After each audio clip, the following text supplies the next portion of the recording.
미국과 중국의 갈등이 계속되고 있고 또 한국은 어떻게 해야 되느냐. 게다가 잘 아시다시피 올해 무려 66개국에서 선거가 있어요.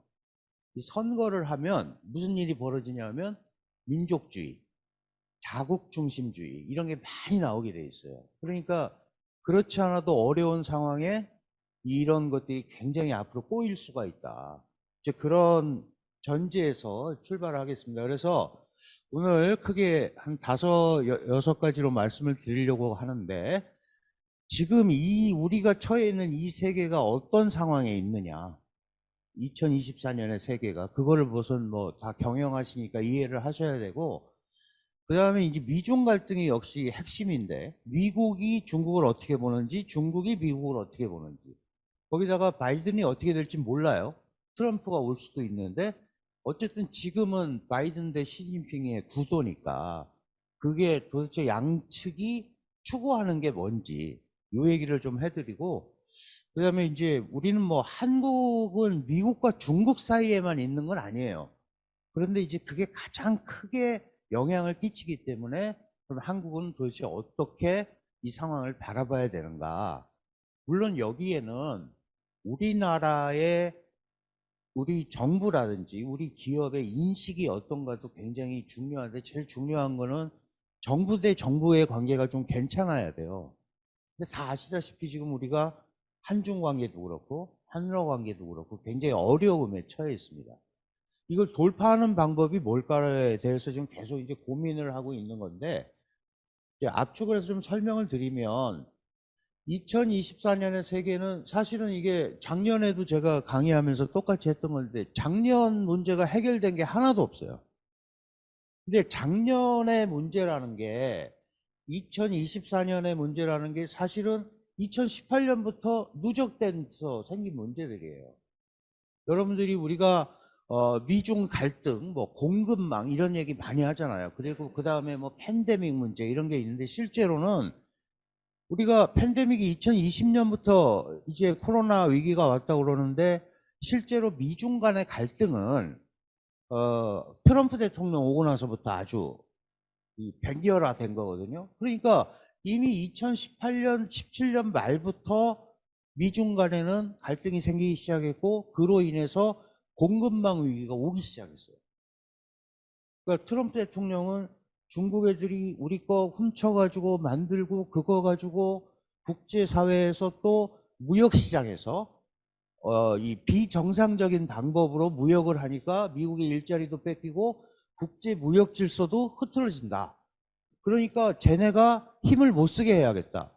게다가 거기서 번 돈을 가지고 군비에다 투자를 하더라. 그래서 결국은 미국의 그 국제지위의 정면으로 도전하는 거 아니냐. 그러니까 그 부분에 대해서 나는 쟤네가 돈을 못 쓰게 해야겠다라고 하다 보니까, 돈을 어디서 버냐, 요거 이 추적을 해보니까 무역에서 돈을 버는 거예요. 그래서 무역 분쟁부터 시작이 된 겁니다. 시작 자체가. 그래서 그런 무역을 하면서 오다가 인류가 우리 국제사회가 문제가 생겼어요. 그게 코로나가 온 거예요. 원래 공급망 쇼크가 있었습니다. 그러다가 코로나가 오니까 각자 도생, 자기 보호주의, 특히 중국 같은 데는 봉쇄를 했잖아요. 이래서 꼬이고 있는데, 또 결정적으로 러시아가 우크라이나를 침공을 해버린 거예요. 이렇게 되니까 러시아 우크라이나 침공이 무슨 상관이 있냐 그러는데, 이게 또 국제 공급망위기에 결정타를 던진 거죠. 잘 아시다시피 러시아는 석유, 가스 팔아서 먹고 사는 데고, 뭐 우크라이나는 사실 아무것도 없지만 이 유럽 별명이 유럽의 빵이에요.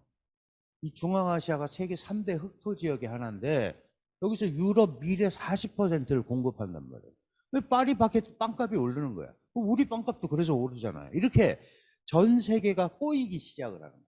자, 그런데 돈이 있는 나라들, 강대국들은 문제가 없어요. 특히 미국 같은 데는 돈을 찍어내면 돼. 양적 완화. 돈을 찍어내고 막 자기네 살리려고 돈 나눠주고 이러니까 무슨 문제가 생겨요? 인플레이션이 생겼잖아요. 금리를 올리려면 만에 그러고 인플레이션이 생기는데, 우리같이 또는 우리와 유사하게 물건을 팔아서 먹고 살아야 되는 나라들은 거기에 맞추기 위해서 동시 인플레가 오는 거죠. 거기 맞춰야 또 물건값을 맞출 수 있으니까. 그러다 보니까 글로벌 경기 침체까지 이어지는 이런 상황이 오게 된 거예요. 거기다가 이제 전 세계를 그 경제 뭐 기관차다 이런 얘기를 우리가 하는 중국이 허덕거리기 시작하는 거예요. 중국 경제가 경착륙이다 아니면 뭐 여러분 작년 여름부터 많이 들어보셨지만 이제 부동산 그 문제가 생기니까 이제 쟤네는 파산이다. 근데 중국이 그거 갖고 파산하지는 않아요. 그거 갖고 파산하지는 않는데 그런 시그널이 계속 나가니까 여러분들 저도 몇 주 전에 중국 갔다 왔는데 베이징 공항 가서 깜짝 놀랐어요. 외국인이 없어요. 그리고 면세점의 한 80%가 문을 닫았어요. 사람이 안 오니까. 그러면 그걸 바라보고 다 기업하시지만 아 내가 이 어려운 시기에 중국을 한번 이럴 때가 찬스라고 그러던데 한번 가서 해보자라고 생각하신 많은 분들이 가면 너무 썰렁한 거야. 너무 썰렁하니까 투자 심리가 안 생기죠. 이런데 와서 이거 해도 되겠어? 이렇게 꼬여 있는 겁니다, 지금. 이 꼬인 상태가 작년에 이런 글로벌 경기 침체까지 와서 꼬인 이 상태가 올해도 하나도 안 풀렸다. 그런데 거기에 뭐가 생겼냐? 선거를 하게 되는 거예요. 각국이 선거를 하니까 결국 자국 중심주의, 자기 보호주의, 각자 도생 뭐 이런 것들이 더 앞으로 나올 거다. 그래서 올해는 전체적으로는 어떤 형태로든 간에 좀 개선이 되지 않겠냐고 얘기를 하고 그렇게 하려고 노력을 하는데 그게 실제로는 그렇게 되기가 쉽지 않을 것 같다라는 걱정들을 저희가 하는 겁니다. 그래서 사실 작년에도 이 강대국들이 새로운 보호주의를 많이 할 거니까 우리가 어떻게 해야 될 거냐에 대해서 작년에도 이 얘기가 있었고 이거는 올해도 그대로 유효합니다. 올해도 그대로 이럴 수밖에 없어요. 제가 이제 그냥 제가 갖고 있는 어차피 강대국들은 자기네가 먹고 살 생각 하니까 큰 나라들은 그렇게 갈 거고 남 신경 안 쓸 거다. 다른 나라가 어떨 건지 분명히 그럴 거다라고 얘기를 했고 그래서 많은 사람들이 저뿐만이 아니고 이런 얘기들을 했는데 여기 보시면 아시지만 뭐 해결된 게 하나도 없잖아. 그죠? 미중 뭐 오일 쇼크, 러시아, 우크라이나 여기다가 지금 이스라엘 하마스까지 터졌단 말이죠. 이스라엘 하마스가 터지니까 이란이 지금 들어갈까 말까 이러고 있어요. 이란까지 들어오면 이게 이제 소위 새로운 중동 전쟁으로 갈 수밖에 없고 이란 앞에가 호르무즈 해협이잖아요. 그럼 벌써 석유가 꽝 되는 거예요. 호르무즈 지나서 말레카 해협 지나서 남중국해 거쳐서 대만 해협 거쳐서 우리로 석유가 오잖아요. 허들이 너무 많죠. 남중국해는 또 미국이랑 막 이러고 있고. 그러니까 저쪽 어디서 문제가 땅 생기면 그리고 우리는 석유가 원유가 5일만 도입되지 않으면 마비됩니다. 대한민국은. 뭐 전쟁을 해도 뭐 기름이 있어야 탱크가 뭐 그냥 움직이는 게 아니잖아요. 비행기도 마찬가지입니다. 그래서 이게 굉장한 복합위기라는 표현을 우리가 쓰는 거죠. 그래서 이미 뭐 많이 보셨고 그러셨겠습니다만은 제가 이제 그런 얘기들을 이미 작년에 했고 올해도 또 뭐 비슷한 예측을 할 수밖에 없는 그런 상황입니다. 여기 이제 안에 자료에 보면 제가 쓴 글이 있는데요. 사실 제가 잘 써서 그런 게 아니고 이 남의 걸 쓰면 저작권이 걸립니다. 그래서 할 수 없이 제가 쓴 거를 좀 한 거니까 그냥 참고로 한번 보시면 됩니다. 2024년은 지금 그 뭐 여러 그 기관이나 이런 데서 이런 예측을 하는데 22, 23, 24 뭐 여러 가지가 있어요. 뭐 그 이슈가 뭐 많다. 연준이 지금 이제 미국 연준이 약간 좀 태세를 바꾸려고 하죠. 피벗 시기가 언제냐. 그 다음에 중국의 부동산발 차이나 리스크뿐만 아니고 복합 리스크가 있고 글로벌 부채, 전쟁, 선거, 기후변화 온갖 것들이 작년 거에 더해서 또 하게 돼 있다. 그러니까 뭐 예를 들어서 증권가나 이런 데서는 많이 이제 뭐 금리는 어떻게 될 거고 주식은 어떻게 될 거고 그런데 사실은 하나도 못 맞춰요. 왜냐하면 돌발 변수가 너무 많이 나오니까. 돌발 변수가 너무 많이 나오니까. 그래서 이런 것들이 지금 이제 올해도 뭐 그 주가는 오를 건데 금리하고 달러는 약세로 갈 거다.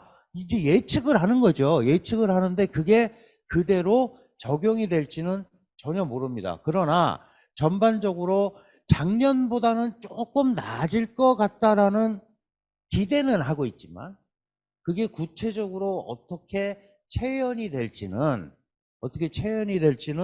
지금 이제 막 시작했으니까 지켜봐야죠.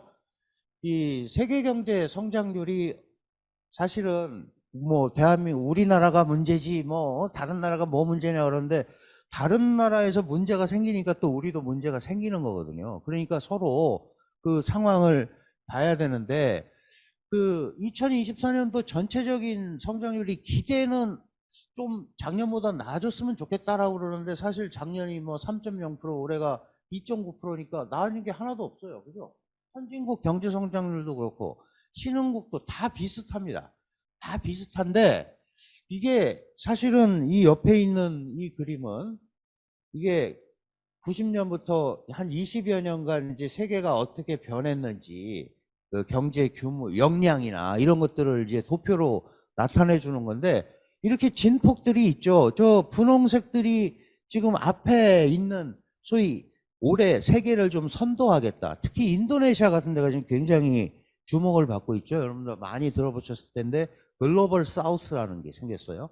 옛날에 우리가 그냥 제3세계 그랬는데 미중 사이에서 나름대로 자신들의 힘을 가지고 움직이려는 국가들이 많이 생겼는데 이제 인도네시아 같은 데가 뭐 2차 전지에 들어가는 리튬이라든지 이런 지하 자원, 광물 자원을 가지고 지금 세계적으로 굉장히 지금 떠오르고 있고 뭐 인도, 브라질 다 마찬가지입니다. 아르헨티나 이런 데도 글로벌 사우스의 일환으로 전 세계 나라가 한 200개 되는데요. 한 120개 정도가 글로벌 사우스 국가로 분류가 돼요. 그게 지금 세력화를 하고 있습니다. 그 대장을 인도가 하려고 그러는 거예요. 인도가 하려고 그러는데 원래 제3세계는 누가 이끌어왔냐? 실제로는 아니었어도 중국이 우리가 제3세계 맹주다 그러고 왔잖아요. 그러니까 중국이랑 인도랑도 또 막 그러는 거예요. 근데 이번에 이제 모디 인도 총리도 참선에 도전하고 특별한 일이 없으면 참선이 됩니다. 그러면 그 기존의 강성 노선을 그대로 가지고 간다는 거잖아요. 그래서 이 전 세계가 이제 이런 소용돌이에서 미국은 어떠냐, 유로는 어떠냐, 중국은 어떠냐, 뭐 사실 이런 거 다 지나고 나면 분석이 가능한 거지 그 전에는 잘 몰라요. 뭐 중국도 5% 성장을 한 해 만에 그러는데 중국은 왜 5% 이렇게 목을 매달냐 하면 중국은 2050년에 세계 최강의 국가가 되고 싶다 그랬어요. 그게 목표입니다. 근데 이거 시진핑만 꺼내놓은 게 아니고 원래 사회주의 초급 단계론이라는 걸 만들었을 때 2050년 그러니까 그게 중화인민공화국 건국 100년이에요. 그때 되면 세계 최강의 국가가 되겠다는 게 중국의 생각인데 경제 성장을 이렇게 해서 2050년에 세계 최강의 국가가 되겠다라고 하고 역산을 해보니까 연평균 4.75% 정도가 성장이 돼야 그런 명실상부한 세계 최강의 국가가 되는 거예요. 그래서 맨날 5% 내외라고 얘기하는 게 5%좀 안 돼도 돼요. 그런데 그 앞에 게 돼야 거기에 몇 프로 이렇게 갈 거 아니에요. 그러니까 그 계획대로 가면 연평균 4.75%를 계속 성장을 하면 2050년에는 명실상부한 세계 최강이 된다. 구매력 지수나 이런 게 아니고. 근데 그게 그렇게 갈지 사실 아무도 알 수는 없죠. 알 수는 없지만 그래서 5%에 이렇게 목을 매다는 거예요. 5%. 그전에는 뭐 7%, 8%도 했지만. 그러니까 앞으로 이 시스템은 그대로 갈 수밖에 없는 거죠. 여기다가 이제 변수를 몇 개 정리를 해드리면 지금 이제 트럼프가 사실은 지금 사법 리스크가 너무 많죠. 그래서 뭐 후보 자격이 없다고 그러고 막 그러는데 어떻게 될지 모르겠어요. 그러나 지금 어쨌든 리턴 매치가 성사가 됐고 미국 대선을 이렇게 보시면 이 여기가 이제 공화당은 파란색, 민주당은 그러니까 공화당이 자주색 공화당이 이건데 이게 지금 스윙 보트예요. 저 사람들이 어디에 움직이느냐에 따라서 항상 누가 대통령이 되느냐가 결정이 되는데 미국은 독특한 선거인단 제도라는 걸 하고 있잖아요. 그러니까 총 득표수에서 저도 그 해당 지역을 자기가 장악을 하면 이길 수가 있어요.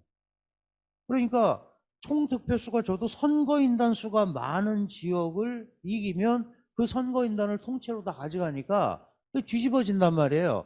그런데 지금 보면 이게 지금 뭐 미국에서도 그렇고 매번 변합니다만은 이 특정 지역을 누가 장악을 하느냐.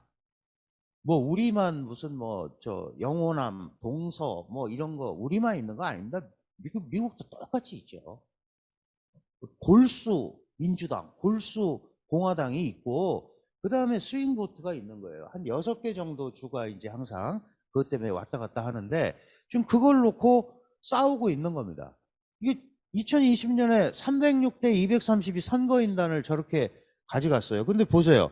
바이든이 50.8%, 트럼프가 47.2%. 그러니까 어차피 저게 뭐 이렇게 크게 차이가 나거나 그러지는 않죠. 근데 어쨌든 과반수가 넘어야 정리가 되는 거죠. 이 대한민국 정치도 그래서 사실은 과반수를 만들어야 돼요. 이 결선 투표를 해서. 지난번처럼 뭐 48대 47 이러니까 어차피 피차 과반수 안 넘은 건데 뭐. 프랑스 같은 데는 그래서 둘이 남으면 한 사람한테 꼭 50%를 시켜주잖아요. 그게 이제 민주정치가 그래도 과반이라는 거에 대한 그게 있는데 여기가 좀 이렇게 돼 있는 거예요. 뭐 우리나라 것도 총선도 복잡해 죽겠는데 미국까지 우리가 다 알 수는 없지만 이렇게 지금 민주당 파란 거 이 상황으로 보면은 뭐예요? 빨간 색깔 공화당 트럼프가 훨씬 넓잖아요. 근데 이제 인구 희소 지역이고 비례에 따라서 선거인단을 배분하다 보니까 저런 센 지역을 먹는 사람이 이기는 거예요. 저걸 놓고 지금 하고 있는데 지금까지의 판세는 트럼프가 훨씬 유리하다. 훨씬 유리한데 그것도 까봐야 합니다. 왜냐하면 트럼프는 사법 리스크가 있고 바이든에 대해서 제일 못 믿는 거는 이게 우선 건강. 제대로 이거를 판단할 수 있느냐에 대한 우려를 미국 사람들이 많이 한다고 그럽니다. 그 다음에 사실 정치학적 관점에서 제일 고민스러운 거는 선거 불복이 일어날 수도 있다. 저 두 사람이 그러는 거 그 지지자들 사이에.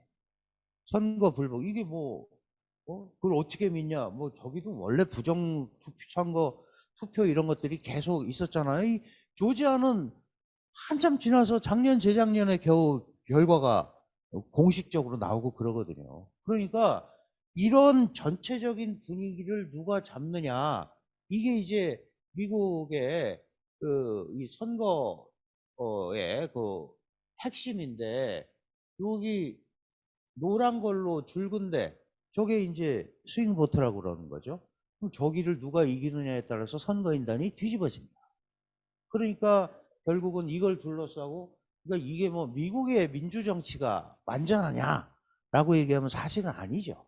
사실은 아니지만 저 사람들은 저걸 하고 지켜왔단 말이죠. 아, 올해 내가 총 득표수에서 졌더라도 이렇게 됐으니까 그걸 수용하고 그게 이제 미국적 민주주의의 개념으로 많은 나라한테 이렇게 알려진 거예요. 그래서 그걸 갖고 됐는데 지금 이제 이게 어떻게 될지 모르는 거고 두 번째 변수는 미중 전략 갈등이 계속될 수밖에 없다.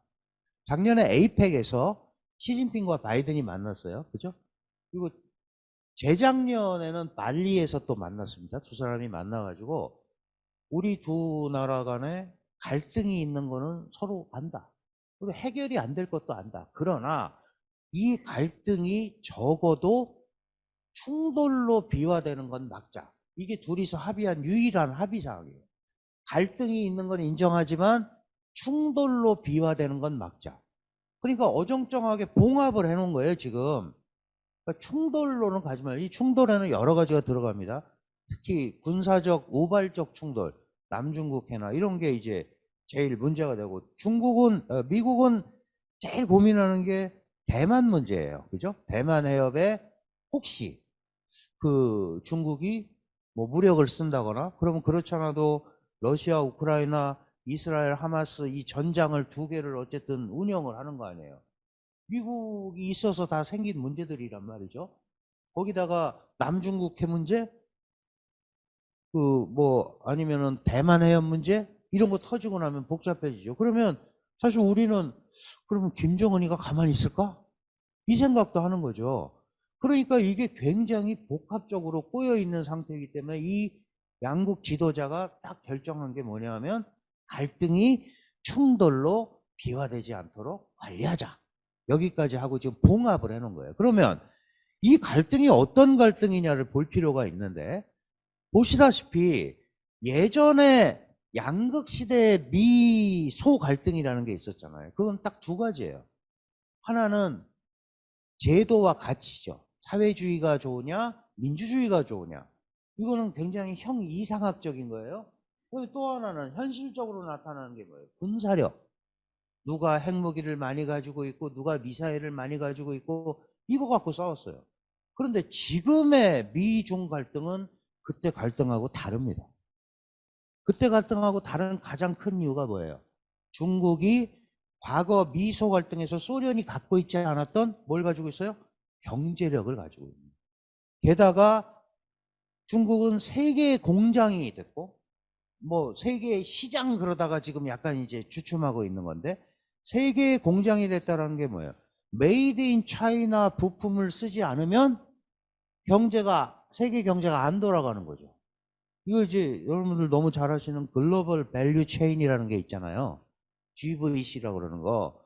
거기에서 중국이 차지하고 있는 포션이 40%가 넘더라.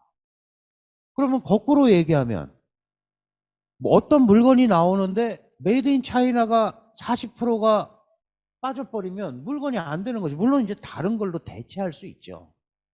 다른 걸로 대체할 수 있지만 중국을 무시할 수가 없는 거예요. 그러니까 바이든이 아무리 중국하고 뭐 디커플링을 하자라고 얘기해도 제닛 옐런이 가가지고 디커플링이 불가능한 거예요. 러먼드 상무장관이 중국 방문해서 디커플링이 안 되는 거예요. 그래서 바꾼 게 디리스킹이에요. 위험 관리만 하자. 사실 디커플링이라는 건 불가능하죠. 왜? 이런 것 때문에 그렇습니다. 글로벌 밸류체인에 너무 깊게 껴 있고 그 다음에 또 뭘 가지고 오냐 하면 이게 세계를 홀령하려니까 소프트 파워가 있어야겠다. 이게 문화까지 가지고 싸우는 거예요. 그러니까 지금 미중 갈등은 군사, 경제, 정치, 문화 모든 분야에서 싸우게 되는 거죠. 그러면 안 물러나죠. 저렇게 되니까. 그 여러분들 우리 뭐 공자학원 이런 거 많이 들어보셨죠? 그게 실질적으로 뭐 간첩 행위를 하네 마네 막 이러면서 그런 게 바로 뭐 문화적 논쟁들이고 문화적 침투거든요.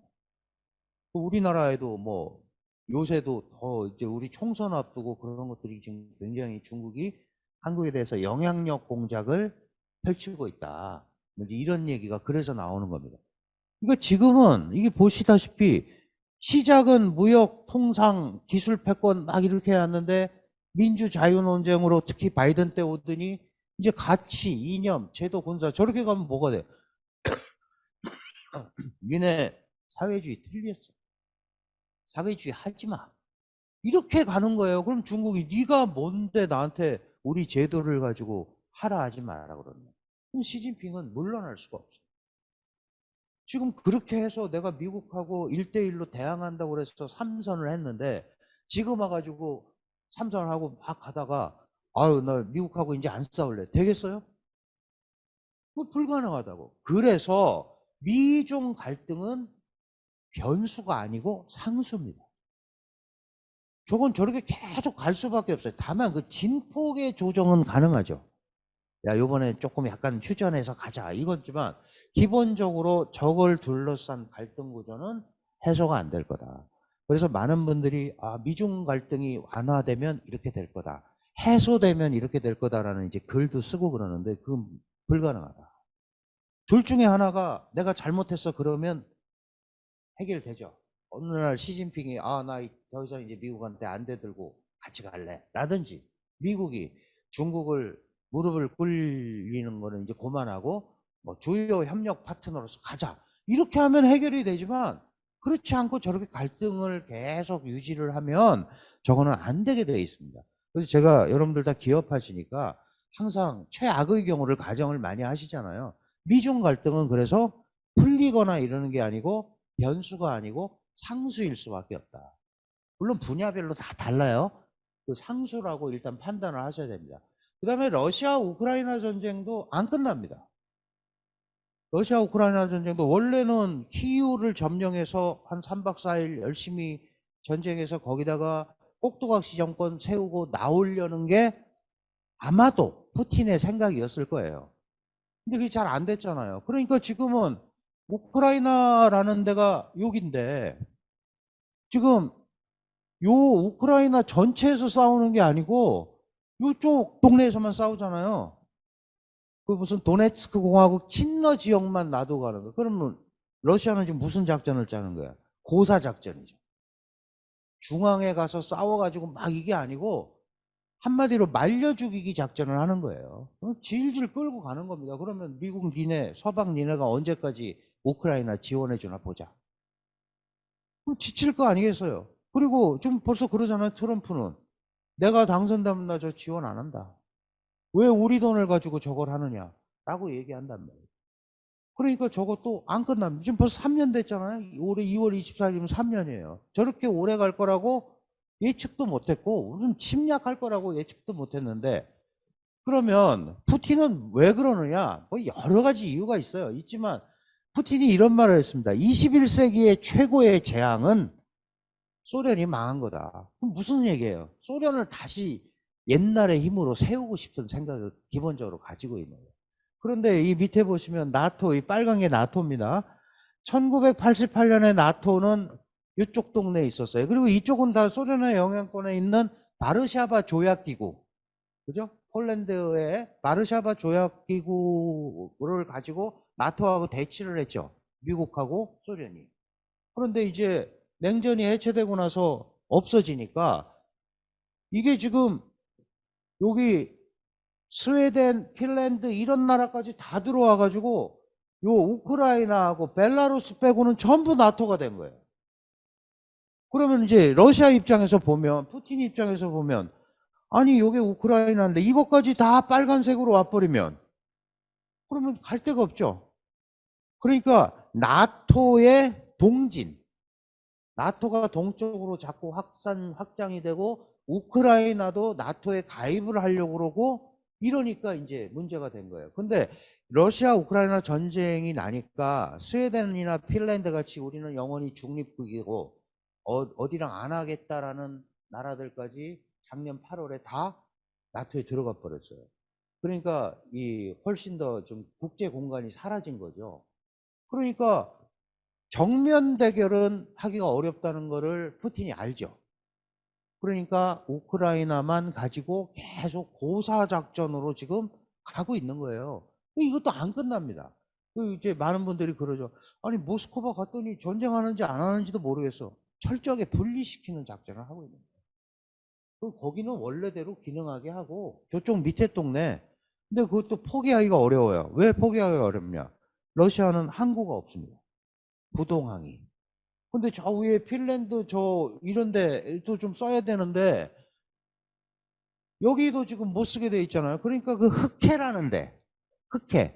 우크라이나 이렇게 돌아 있는 흑해를 가지고 있어야 되는 거예요. 그래서 2014년에 크림반도라는 데를 병합을 해서 거기에 이제 그 전단을 가지고 있죠. 그러니까 저건 누구도 포기하지 못하고 이러고 있는데 어정쩡하게 가는 겁니다. 우크라이나 인구가 한 4천만 정도 됐는데 지금 한 2,500만 밖에 안 남았어요. 죽어서 그런 게 아니고 뭐 많이 죽기도 했지만 탈출을 했어요. 독일로 가고. 그럼 나라가 없어지는 거죠. 계속 저렇게 가면 이제 여기서 더 이상 못 살겠다. 4천만 인구였다가 2,500만 됐다가 이렇게 계속 말려 죽이기 작전이라고 그랬잖아요. 그러면 한 1,500만 남고 이러면 국가 통치가 안 되잖아요. 동원령도 잘 안 되고. 그래서 지금 젤렌스키도 원래 그래서 뭐 국제적으로는 영웅이 됐을지 모르지만 야 이걸 이렇게 나약한 국민들을 전쟁판에 몰아넣으면서 이렇게 가는 게 과연 방법이냐. 그리고 그런 데를 밑빠진 독에 물 붓기로 계속 도와주고 있는 게 방법이냐. 이런 얘기들이 지금 나오고 있는 거예요. 국제사회에서 호소할 데가 없잖아요. 그러니까 뭐 할머니 애들한테 총 나눠주고 수류탄 나눠주고 싸워라. 그게 그때는 가능하지. 우리 그 행주치마에 돌 던지는 거랑 비슷한 거잖아요. 그게 지금 현대 국제전에서 이게 얼마나 가능하냐 이게. 이게 불가능하단 말이죠. 그래서 흐름은 그냥 이렇게 가는 거예요. 이것도 그래서 변수가 계속 될 수밖에 없고, 이 과정에서 이제 미국은 푸틴을 견제를 해야 되니까 이 상황에서 중국이 안 도와줬으면, 그죠? 중국이 좀 러시아 편 되지 마라. 그리고 실질적으로 도와주지 말라고 계속 압박을 하는 거예요. 중국도 알죠. 내가 이 대목에서 러시아를 잘못 도와주면 국제사회, 그렇지 않아도 안보리에서 맨날 북핵 문제 생기면 둘이서 거부권 행사해서 그러고 있고, 이런데 내가 왜 도와줘? 그렇지만 미국을 앞에 놓고는 둘이서는 연대를 할 수밖에 없잖아요. 지금 이제 그러니까 이 상황도 미국이라는 세계 최강의 국가가 이런 구조를 가지고 있으면 당연히 이것도 사라지기가 어렵죠. 중국과 러시아는 굉장한 경쟁 관계에 있는 나라입니다, 사실은. 그리고 옛날에는 러시아가 좀 이끌어 왔었죠. 그런데 전세가 역전이 됐죠. 지금 뭐 가불을 꼭 따지는 건 아니지만 주도권이 어디에 있어요? 중국한테 있는 거예요, 지금. 러시아는 전쟁 중이고 물자도 없고, 그죠? 그런데 중국은 뭘 가지고 있잖아요. 돈도 가지고 있고, 어쨌든. 그래서 이 중러 구도를 깨려고 바이든은 계속 움직일 거다. 바이든은 계속 움직일 거다. 그러니까 이게 이제 여기서 변수가, 트럼프가 만약에 되면 저걸 과연 어떻게 처리할까? 트럼프는 분명히 그럴 거예요. 나는 1대1로. 뭐 이렇게 같이 상대하지 않고 중국하고 일단 만나보고 러시아하고 만나보고 이래서 1대1로 처리하겠다 라고 생각을 할 겁니다. 그러니까 트럼프의 방식과 바이든의 방식은 완전히 다를 수밖에 없어요. 이 두 나라는 뭐 밀착을 해서 작년에 3월 달에 러시아와 중국이 어떻게 하자고 그랬는데 그 다음날 깨버렸어요. 그 다음날 뭘 깼느냐? 그 재작년 발리 회담에서, 발리 미중 정상회담에서 핵 확산, 핵무기를 다른 나라에 배치하고 이런 거는 하지 말자. 이 얘기를 그 아까 갈등이 충돌로 비화되지 말자 한 거하고 더불어서 약속을 하나 한 거예요. 그러면 시진핑이 오케이를 했단 말이에요. 오케이를 하고 핵 확산이라는 건 이런 겁니다. 여러분, 우리나라에도 91년까지 전술핵이 한 200기 있었어요. 오산 공군기지에 핵무기가 우리도 있었단 말이죠. 그러니 이제 중국 생각에는 한반도에 비핵화니까 그런 핵이 들어오면 안 되거든요. 그래서 미국하고 오케이를 했어요. 그러고 나서 중러 정상회담 때 푸틴한테 이 핵무기 전술핵 이거 확산하는 거 하지 말자 오케이 했는데, 그 다음 날 푸틴이 벨라루스에 8월부터 전술핵 무기를 배치하겠다라고 발표를 해버립니다. 그래서 실제 8월부터 벨라루스라는데 전술핵이 배치가 되기 시작을 했습니다. 지금 뭐 배치라는 게 다른 거 아니지, 그냥 옮겨놓으면 되는 거니까. 뒤통수를 한 방 맞은 거죠. 그러놓고서 야, 우리가 어려우니까 나 좀 도와줘 라고 푸틴이 얘기했어요. 그럼 시진핑이 보고할게. 그리고 미적미적 됐단 말이에요. 그래서 사실 겉으로는 협력하지만 속으로는 지금 둘이서 굉장히 경쟁을 하는 상황이다. 그럼 앞으로도 이 중러 관계는 경쟁을 할 수밖에 없다. 그런데 여러분, 이 푸틴이 전비가 없잖아, 돈이. 근데 갖고 있는 거는 뭐야? 석유하고 가스밖에 없는 거예요. 근데 그거를 국제사회가 제재를 하니까 못 팔잖아요. 그래서 중국이 제일 많이 사주고, 그다음에 인도가 많이 사줘요. 여러분, 우리나라가 중국의 반도체, 석유화학 이런 게 많이 주력 품목이었는데 석유화학 같은 것도 왕창 줄었어요. 왜 그래요? 러시아 원유가 들어와가지고 다른 데서 뭘 안 해도 돼. 좀 많잖아요, 자기네가. 그러니까 정제 기술도 많으면 올라가게 돼 있죠. 그럼 우리나라 석유화학 제품을 상대적으로 자기네가 자재가 많아졌으니까 이런 현상이 벌어지는 거야. 물론 일시적 현상일 수도 있고 하지만 저렇게 영향을 받는 거죠. 그래서 우리가 대중 수출에 반도체는 국제 경기에 영향을 받고 석유화학 같은 경우 갑자기 왜 이게 안 되지? 중국이 뭐 문을 닫아서 그런가? 봉쇄를 해서 그런가? 그것도 있지만 저렇게 러시아에서 원유나 이런 게 많이 들어오니까 다른 나라에서 살 필요가 없는 거예요.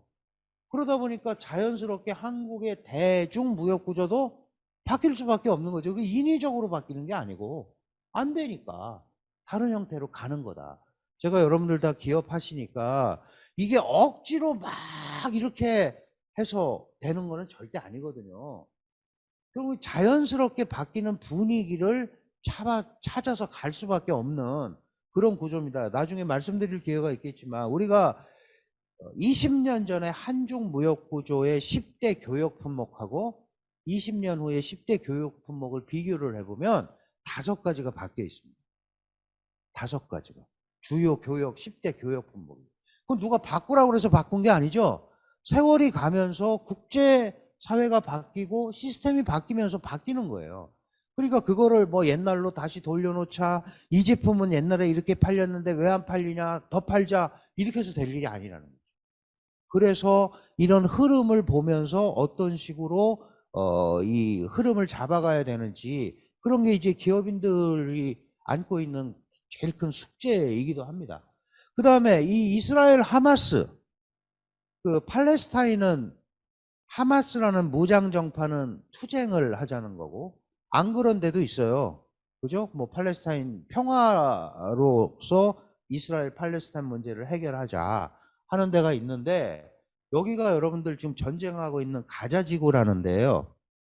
여기가 이제 팔레스타인 지금 그 정부가 있습니다. 여기는 이제 평화적으로 잘 지내자고 그러는 데고, 여기 가자지구에 하마스라는 무장 정파가 있는 거예요. 얘네가 갑자기 미사일 공격을 한 겁니다.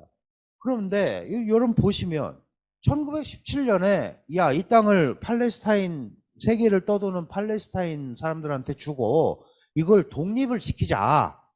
그게 2개의 국가론이에요. 하나는 팔레스타인이라는 나라를 만들고 하나는 이스라엘이라는 나라를 만들자. 이게 2개의 국가론인데, 보시다시피 저 파란 게 전부 녹색이 팔레스타인이었는데 세월이 가다 보니까 이스라엘이 다 먹어버린 거야. 그렇죠?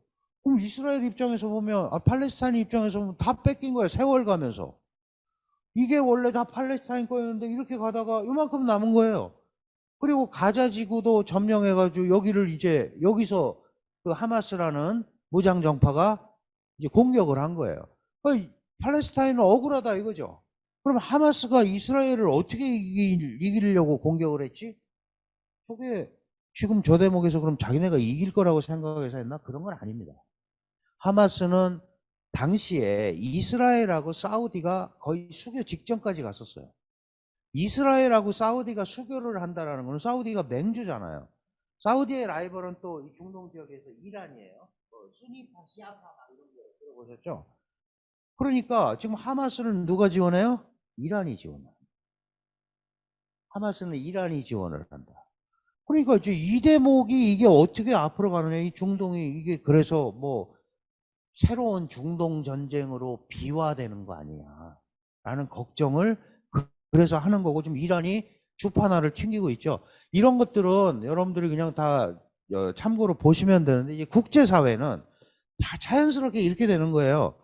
미국은 원래 유태인 지원하잖아요. 미국과 서방은 이스라엘 뭐 대놓고 지원은 못하지만 이스라엘 편이고, 중국과 러시아는 원래는 아니지만 미국과 서방이 저렇게 하니까 자연스럽게 중러는 팔레스타인 하마스의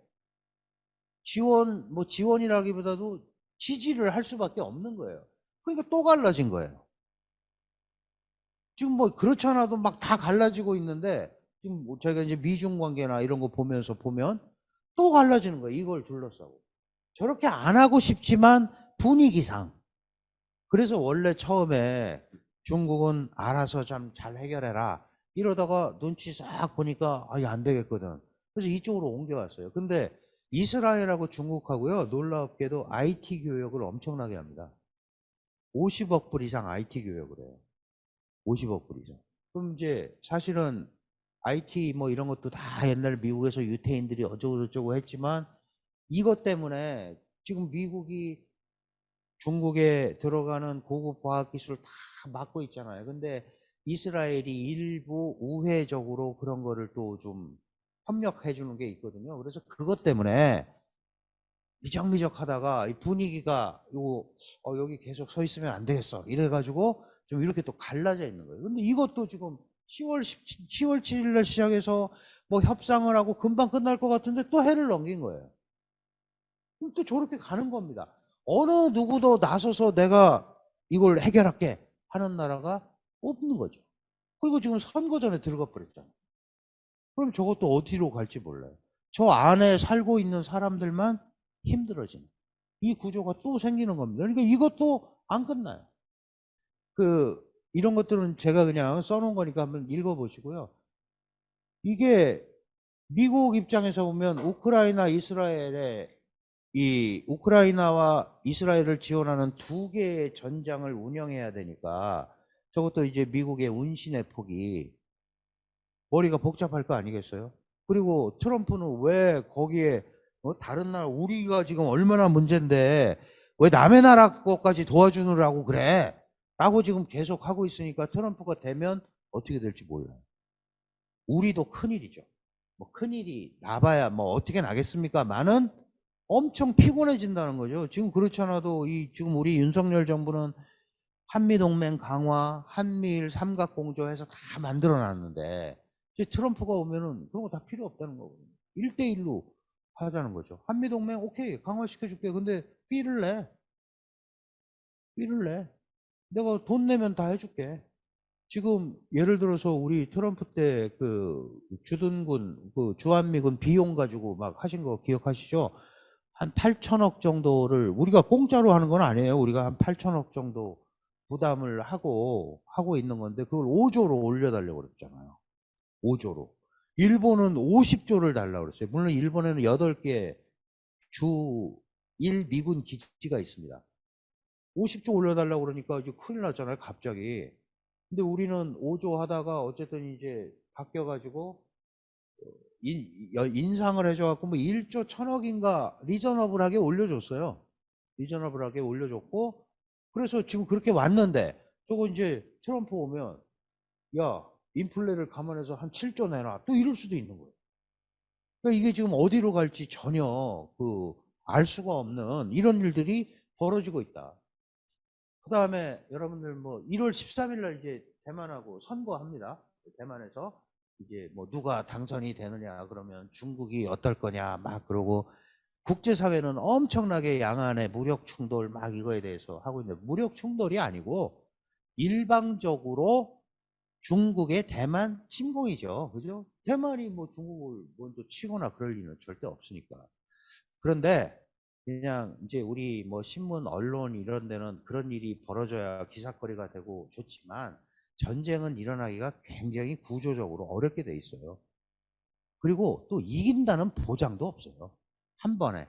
우크라이나 세계 2위의 군사력이라고 하는 러시아가 우크라이나를 점령을 못하고 그러고 있는데 저거 된다는 보장이 없죠. 위기는 굉장히 높아져 있고 서방 국가에서는 야, 이 양안 간에 이게 누가 뭐 민진당이 당선이 되면 물론 피곤해질 겁니다. 그렇다고 그게 전장으로 탁 비화가 될 거냐? 그거는 또 별개의 문제예요.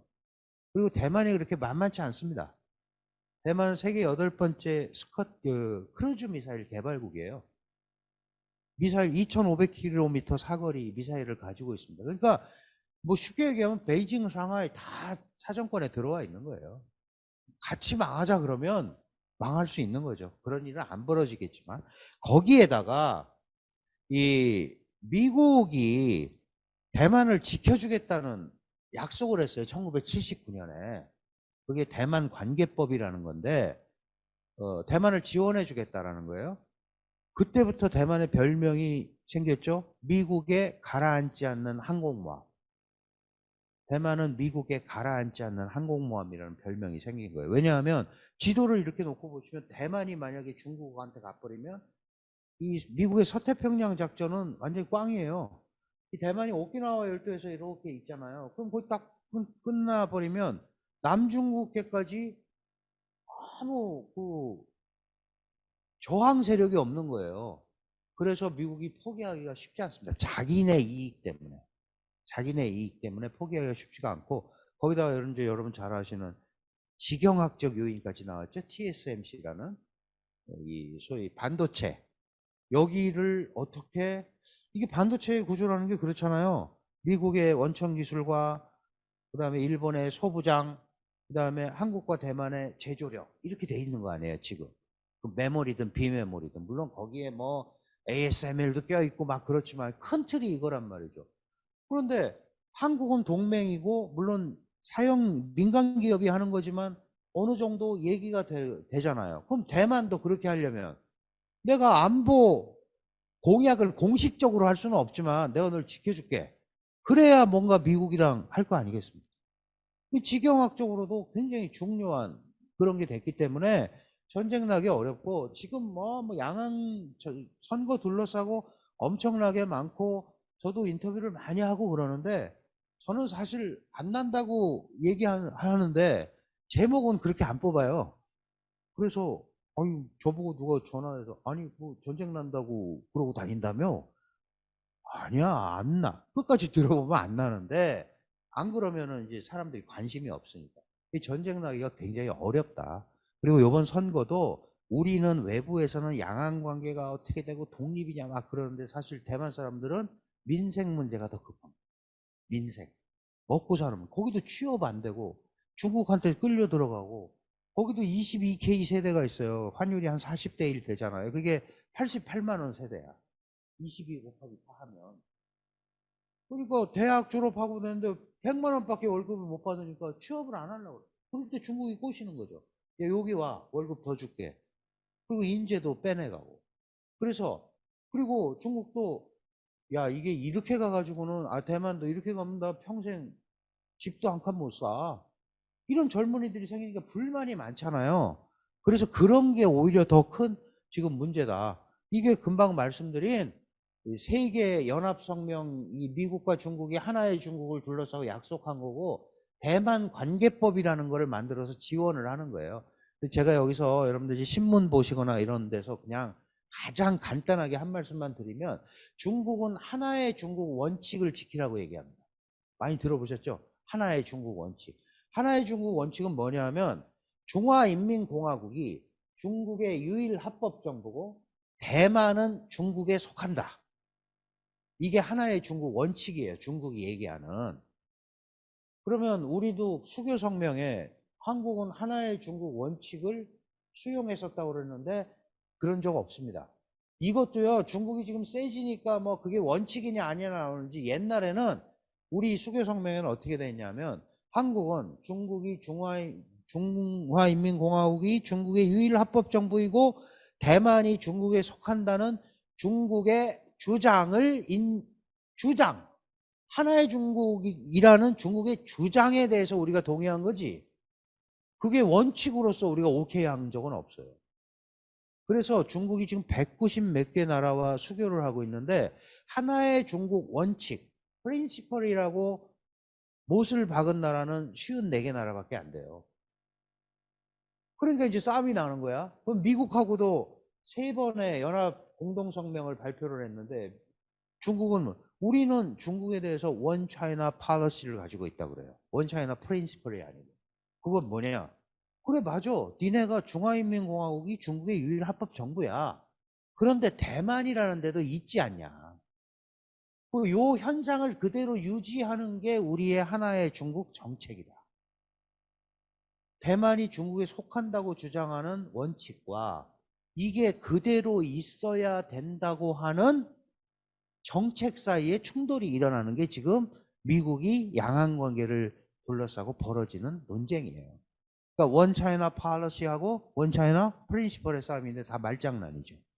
솔직히 말씀드리면 다 말장난인데, 어쨌든 이렇게 얽혀 있기 때문에요, 이게 쉽지가 않습니다. 그리고 이 79년에 대만 관계법에다가 지금은 2022년에는 대만 정책법, 타이베이법이라고 그러는데 이 법안에 우리는 45억 불을 대만에 지원해서 안전 조치를 취해준다라는 게 들어가 있어요.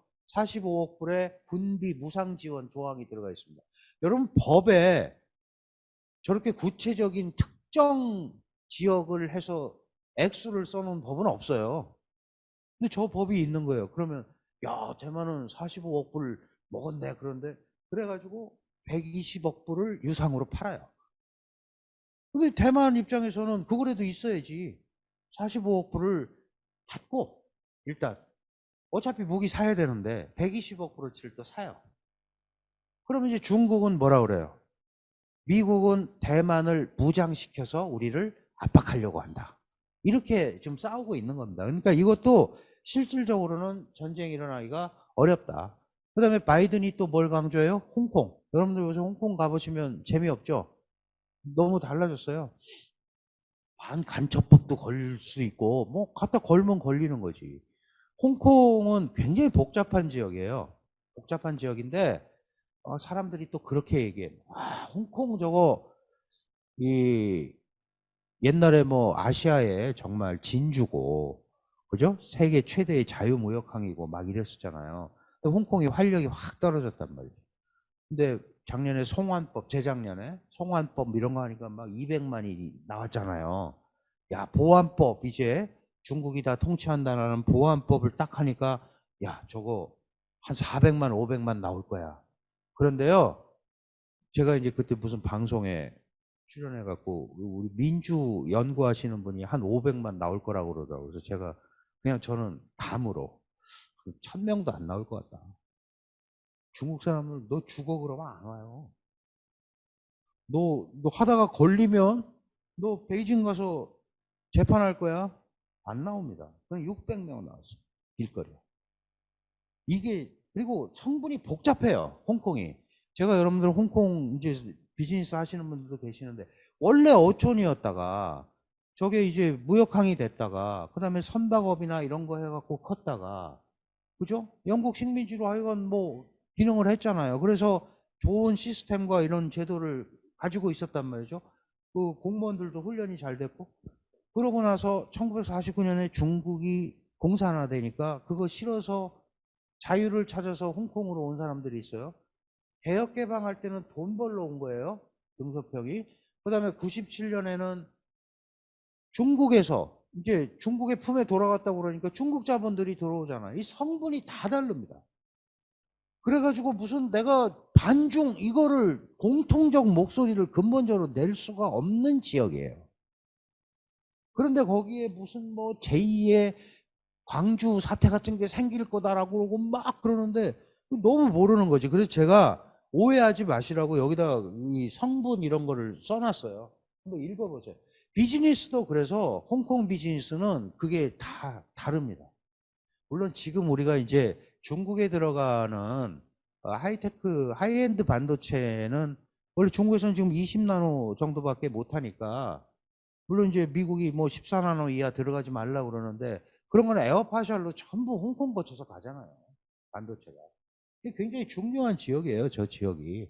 그래서 이거 홍콩도 이제 중국에서도 중요한데 문제는 뭐냐 하면 이 사람들이 안 믿는 거지. 야, 저기 중국한테 갔으니까 이제 옛날에 홍콩은 없어졌다. 그래서 요새 뭘 만들고 있냐 하면 해남 경제, 원래 해남도가 원래 경제 특구인데 홍콩을 대체할 경제 자유지대를 만들어요. 해남도에. 하이난다오라는 섬에. 여러분들 뭐 거기 그 많이 놀러 가시기도 하고 골프 여행도 많이 가고 그러시는 그 해남도인데 2035년까지 홍콩을 대체할 자유무역 지대를 만들 계획을 해놨고 지금 거의 모든 면세점 사업을 그쪽으로 몰고 있어요. 해남 경제 자유무역 지대로. 근데 원래 홍콩을 마주보고 있는 데가 심천이라는 데죠. 많이 가보시죠. 센전이라는 데가 있었는데 거기를 대체하겠다고 그러는데 다른 사람들이 콧방구도 안 껴.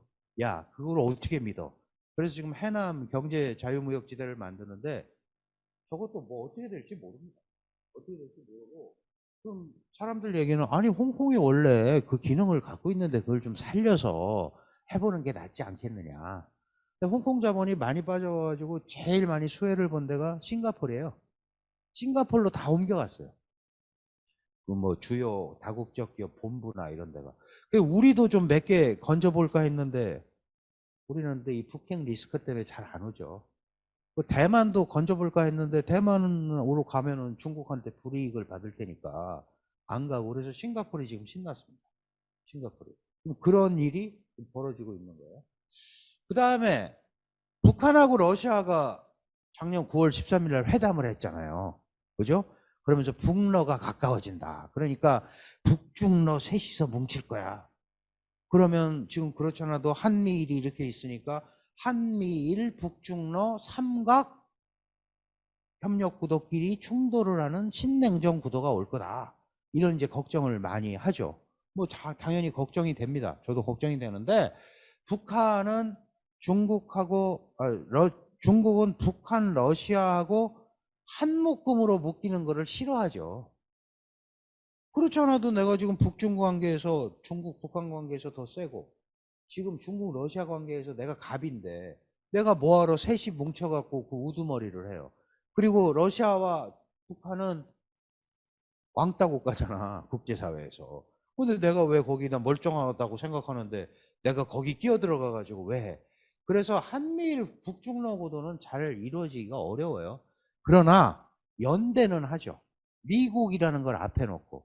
그래서 저걸 너무 냉전 구도로 한미일 북중러 이렇게 보시지 말라는 뜻을 말씀드리는 거예요. 그리고 북중러, 우리는 한미일이 3국이 연합학동훈련도 하고 뭐 뭘 하잖아요. 뭐 기술협력도 하자 그러는데 저 세 나라는 그게 안 돼요. 중국하고 러시아는 합동군사훈련이 되지만 북한은 합동군사훈련을 할 장비가 없습니다.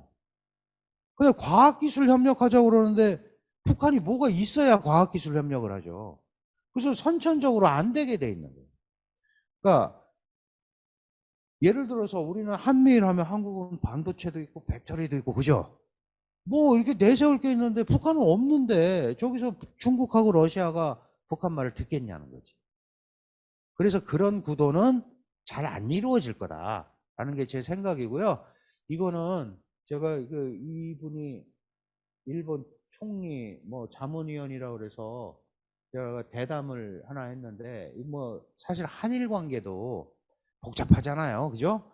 복잡한데 우리도 어쨌든 한일은 북핵의 위협 이것 때문에 뭉쳤고, 한미일은 사실 미국하고 일본은 대중 견제가 훨씬 강합니다. 요소가. 우리는 한미일 삼각협력 한다고 해서 중국 견제하는 게 일본 목표는 아니잖아요.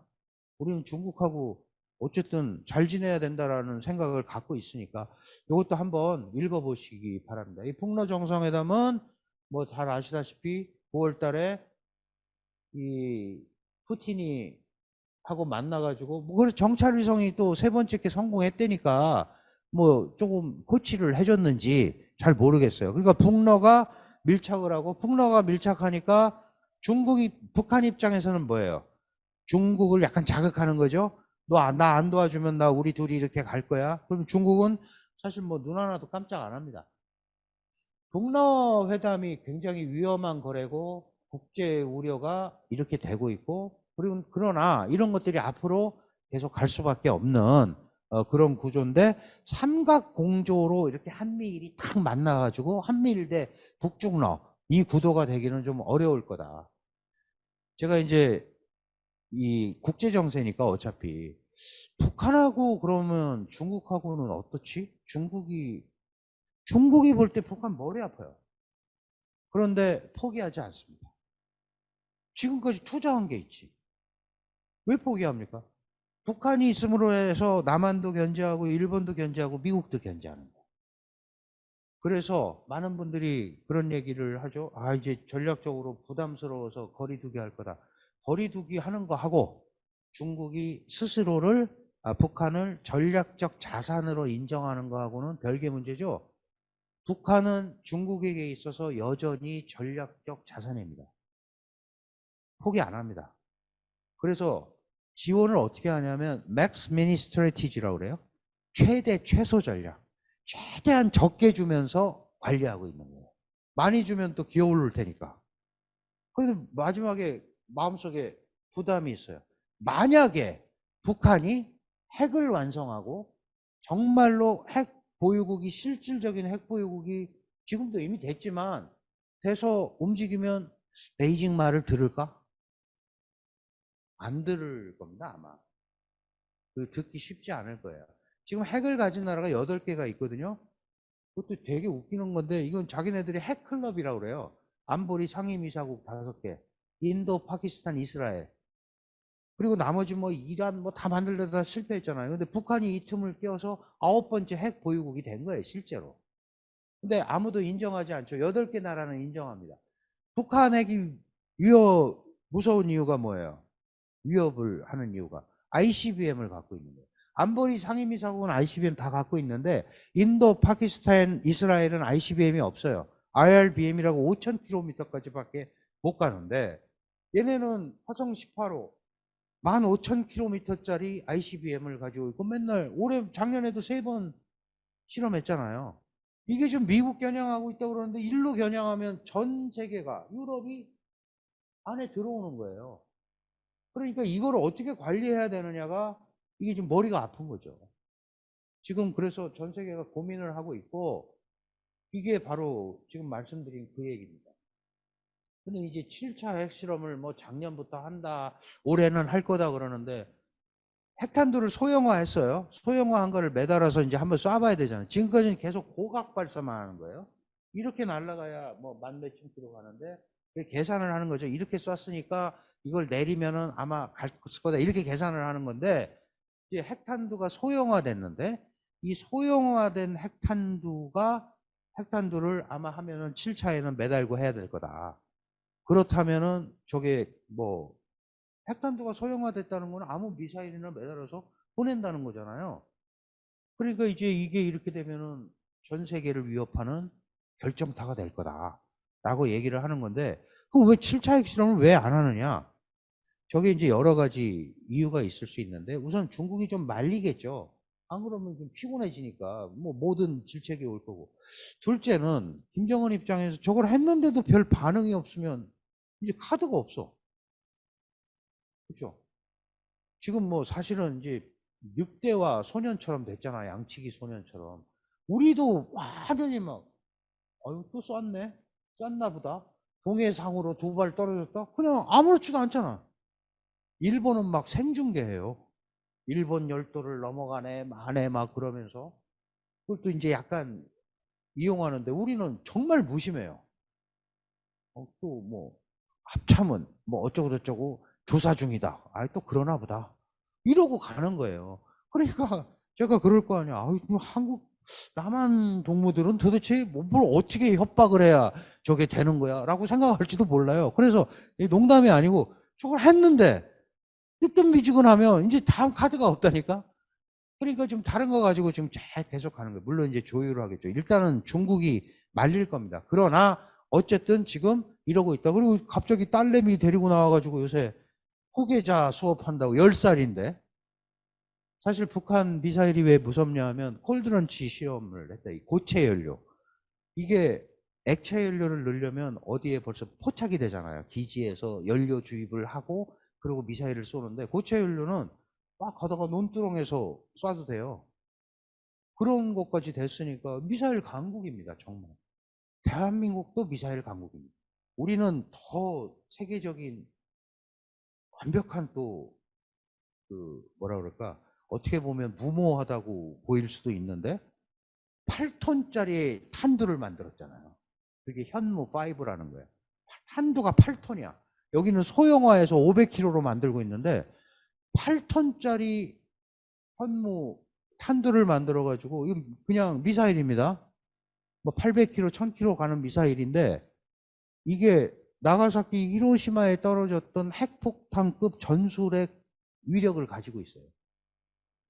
어떻게 8톤을 올려서 어떻게 쏘지? 그게 대한민국 기술이에요. 현무 시리즈가 그래서 지금 대단한 겁니다. 그러니까 사실은 핵은 저게 뭐 ICBM이 우리가 남북한이 1000km인데 10,000km 날아갈 필요가 아무도 없지. 그렇죠? 그러니까 우리한테 저거 가지고 막 미사일 때문에 이런 거는 없고 오히려 1,000km, 2,000km 일본이 더 긴장하는 거지. 그리고 뭐 쉽게 얘기하면 베이징, 상하이가 전부 한국 미사일 사정거리에 들어와 있죠. 다 우리 사정거리에 들어와 있어. 피차 일반이에요. 그러니까 서로 하면 서로 다 망하는 거지. 그래서 전쟁이 안 나야 된다라고 얘기를 하는 겁니다. 북한은 제가 저기 2010 몇 년대 그 전에도 그랬지만 절대 역할 안 한다. 중국에 대해서 기대하지 마라. 우리 희망사항이지. 중국은 자기 주판할 대로 할 거고 절대로 안 할 거다. 이 한국이 문제죠. 지금 이제 이 북핵 문제가 김정은은 우리를 어차피 너희는 우리랑 안 놀 거니까 안 한다고 그러고 강대강 정책으로 계속 가잖아요. 그럼 또 우리는 상대적으로 한미일 협력 이거를 더 강조할 수밖에 없고 그래서 당분간은 이 경색 국면이 갈 수밖에 없다. 이 당분간이라는 게 뭐냐 하면 어쨌든 전 세계는 미국 대통령이 누가 되느냐 거기에 초점이 맞춰져 있기 때문에 11월까지는 그리고 그러니까 그게 또 선거가 잘 끝나야 돼요. 잘 끝나야 되는데 뭐 불복이 난다거나 이러면 이제 꼬이는 거예요. 그리고 지난번에 트럼프가 불복해갖고 뭐 의사당 막 점거하고 막 그런 거 있었잖아요. 왜? 이런 일이 벌어지면 안 되는 거니까. 거기다가 아까 말씀드린 글로벌 사우스가 부상한다. 여러분들 이제 비즈니스 하시니까요. 비즈니스 하시니까 글로벌 사우스에 그거를 좀 더 살펴보세요. 왜냐하면 여기는 미중 사이에서 조금 여유를 갖고자 하는 사람들이 있거든요. 미중 사이에서. 그래서 그런 국가들이기 때문에 우리가 우리 기술력과 이거 가지고 얼마든지 이 시장 개척이나 이런 게 가능할 수가 있습니다. 그리고 이 나라들도 나름대로 자기네가 그렇게 기능을 하려고 애를 쓰고 있는 나라들이기 때문에 우리한테 기회가 있을 수 있다라는 생각을 조금 하셔야 돼요. 자, 이제 이 서론이 무지하게 길었는데 이런 구조에서 미국이 중국을 어떻게 보고 중국이 미국을 어떻게 보느냐는 핵심만 그냥 제가 간단하게 9시 반까지 하겠습니다. 예. 이제 압축을 해가지고 좀 설명을 드릴게요. 사실 중국의 부상은 어제 오늘의 일이 아닙니다. 이거 여러분들 이미 다 아시는 거잖아요. 그죠? 그래서 트럼프가 이거를 제어를 해야겠다. 그럼 미국은 어떻게 생각을 하느냐? 여러분들 저 거미줄 그래프에 보시면 저 바깥에 이제 검은 색깔로 보이는 게 미국이 전 세계에서 지금 차지하고 있는 위치예요. 자기네가 그렇게 판단을 하는 겁니다. 우리가 경제력, 그다음에 군사력, 뭐 리질리언스, 그다음에 미래 막 이래서 이 정도. 그러니까 이렇게 균형적으로 갖고 있는 데가 없잖아요. 그래서 자기네가 세계 최강이라고 그러는 거죠. 그런데 중국이 보니까 디펜스 네트워크, 동맹을 맺지 않는다는 것 때문에 그래요. 중국은 어느 국가와도 동맹을 맺지 않는다. 그러니까 디펜스 네트워크가 약하고 문화 영향력이 좀 약하고 이것 빼고는 미래, 그다음에 외교적 영향력, 경제적 연계 다 넘어섰잖아요. 경제 규모도 그렇고. 이게 군사력 이거 만약에 요거가 이렇게 나오면 미국이 쌈 싸먹히잖아. 그렇죠? 미국이 중국 안에 들어가 버리는 거야. 그러니까 미국에서는 어떻게 생각하는 거예요? 저게 바깥으로 못 기어 나오게 해야 되는 거지. 저게 미국의 목표예요, 지금. 중국을 더 이상 키우지 말자. 키워주지 말자. 이 그림 때문에 그러는 거예요. 그래서 원래 패권 경쟁으로 인식을 하고 중국을 도전자의 반열에서 탈락시키는 게 목표입니다. 이거를 다 여러 사람이 경쟁과 협력 얘기했지만 실천에 옮긴 사람이 트럼프예요. 트럼프니까 옮긴 거예요. 야, 그 중국이 그렇게 문제야? 오케이, 알았어. 관세 때려. 이러고 시작이 된 거예요, 관세가. 트럼프의 계산은 아까도 말씀드렸지만 훔친 기술을 가지고 미국 일자리 뺏으면서 미국이 주도하는 세계 질서에 도전한다. 미국이 세계를 어떻게 지배하죠? 첫째가 달러, 그죠? 달러 인덱스. 그 다음에 둘째가 해상 군사력. 핵무기 이거는 쓰면 다 가니까. 전 세계 항공모함 전단이 옛날에 26개 있었는데 12개가 미국 거야. 누가 지켜달라고 그런 것도 아닌데. 그러면 해상을 완전히 장악을 해서 그 지켜주면서 피를 받는 거죠. 야, 그 피를 거기서 나오는 이런 거를 미국에 저축해. 미국 은행에다가. 그게 달러 인덱스입니다. 그게 이제 2008년에 망한 거예요. 서프라임 모기지 사태로 그 돈을 잘못 굴리다가. 자, 이렇게 하니까 그러면 이 여러 가지를 지원하는 거를 없애기 위해서 그러면 저 앞에서부터 잘라가는 거죠. 그래서 원래 무역 통상에서 시작해서 군사 이념 이렇게까지 온다라는 게 트럼프의 계획이었어요. 근데 저게 동시다발적으로 이루어지는 거죠. 뭐 요거 끝났으니까 그 다음 단계 이게 아니고 저렇게 가는 겁니다. 이 중국 죽이기 작전이라고 중국은 판단을 하고 있는 거죠. 그래서 2020년에 보고서를 냈어요. 국가안보 전략보고서. 아주 간단하게 말씀드립니다. 중국은 독재 정권, 경제는 약탈 경제, 도와주는 척하면서 뺏어간다. 그래서 상종 못할 나라다. 그게 2020년 트럼프의 보고서의 결론이에요. 그럼 상종을 못하니까 어떻게 해야 돼? 압박을 해서 내 밑에 무릎을 꿇게 만들어야겠다. 그래서 강경 정책을 펼친 거예요. 그래서 무역 분쟁은 그런 의미에서 세계 패권의 전초전적인 성격을 가지고 있는 거죠. 그리고 막 2017년, 18년 시작할 때 이게 아무리 봐도 서로 물러날 수 없는 길로 들어서는 거다. 이게 그런 걸 써놓은 거니까요. 한번 보시고. 트럼프하고 바이든은 완전히 달라요. 트럼프는 다 1대1로 하려고 그러면 내가 n분의 1이 되기가 싫은 거야. 그래서 지금 우리 그 바이든이 공급망 협의체 만든 거 있잖아요. 그 IPEF라는 거. 이 사람이 내가 당선되면 첫 번째 할 일이 뭐라 그래요? IPEF 탈퇴예요. 내가 왜 거기 14분의 1이 돼서 움직이냐 이거야. 나랑 1대1로 하면 내가 갑인데. 근데 바이든은 생각이 달라요. 바이든은 의회 정치인이거든요. 상원의원을 50년 한 사람이에요. 28에 상원의원이 돼가지고 50년간 상원의원을 했고 상원 외교위원장도 했고 오바마 시대 8년 동안 부통령을 했잖아요. 부통령이 하는 게 주로 기후변화, 그 다음에 대중, 소위 교섭 이런 거거든요. 키신저 이후 최고의 중국 전문가예요. 이 사람이 내가 왜 혼자 독박 쓰면서 미국하고 싸워? 그래서 저렇게 하는 거예요.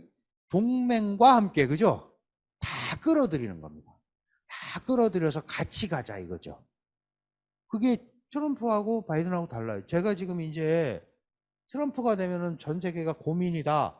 그런 이유가 이 사람은 또 이렇게 올 가능성이 높은 거예요. 다시 1대1로. 옛날에 뭐 민주동맹, 가치동맹 그거 다 필요 없어. 다시 1대1로. 다시 또 1대1로 하죠. 중국은 그게 좋죠. 중국은 1대1로 해서 퍼주면 돼. 뭐 퍼준다기보다도 하면은 식솔들이 없어. 그러니까 중국은 바이든보다는 트럼프가 되는 게 더 나은 거예요. 교섭하는데. 그럼 뭐 자금성 비워가지고 막 이러면 기분 좋고 막 이러잖아. 그리고 그렇게 해가지고 문제를 풀어갈 가능성이 더 높다. 그래서 중국 대 국제사회를 바이든은 그립니다. 트럼프, 바이든이 완전히 다른데요. 이게 뭐, 이 사람 아메리카 first, make America great again. 여기는 America is back. 뭐 똑같은 얘기죠. 그죠? 미국이 돌아왔다. America must lead again. 그거 또 있어요. 지금 이 트럼프가 쓰는 게 마가라고 그래요. MAGA. 그죠? Make America Great Again. 두 번째 했다 떨어진 거가 요번에 다시 캐치프레이즈예요, 자기. 미국을 다시 위대하게. 미국 사람들이 워싱턴 포스트에 저 말을 3573번 했대요. 4년 재임 기간 동안. 그 미국 사람 되게 웃기잖아. 뭐 이 말이 몇 번 나왔다.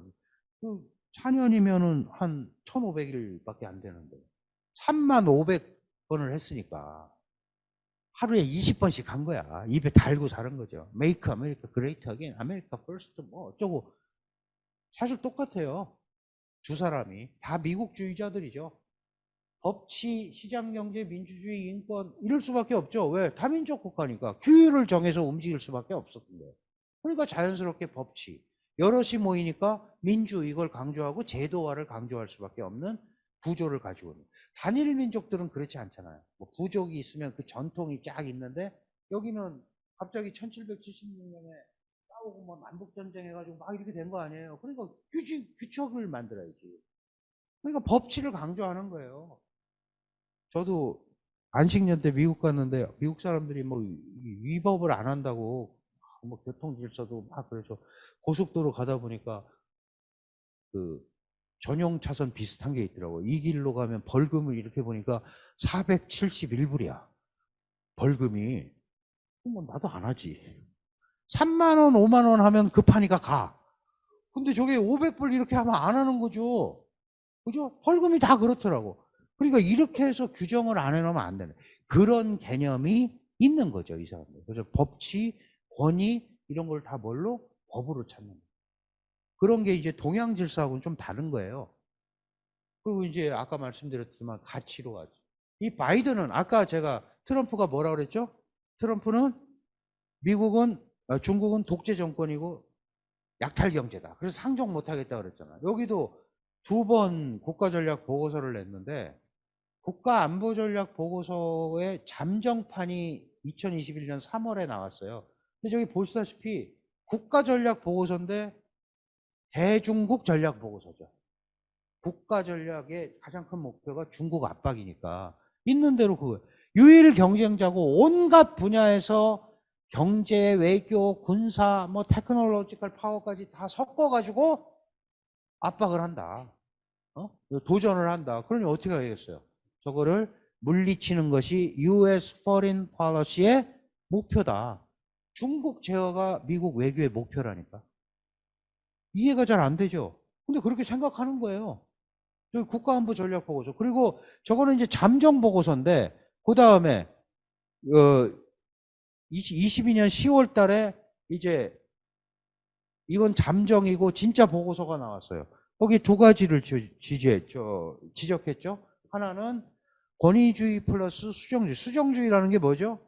지금 전 세계가 민주 가치 이걸로 나가는데 이거에 반대하는 나라는 수정주의 국가예요. 자고로 미국에게 수정주의는 네 나라가 있습니다. 러시아. 지금 이제 중국이 제일 먼저 꼽히지만 러시아, 중국, 이란, 북한. 이 네 나라는 항상 수정주의 권위주의 국가예요. 그러니까 그게 항상 타도의 대상이에요.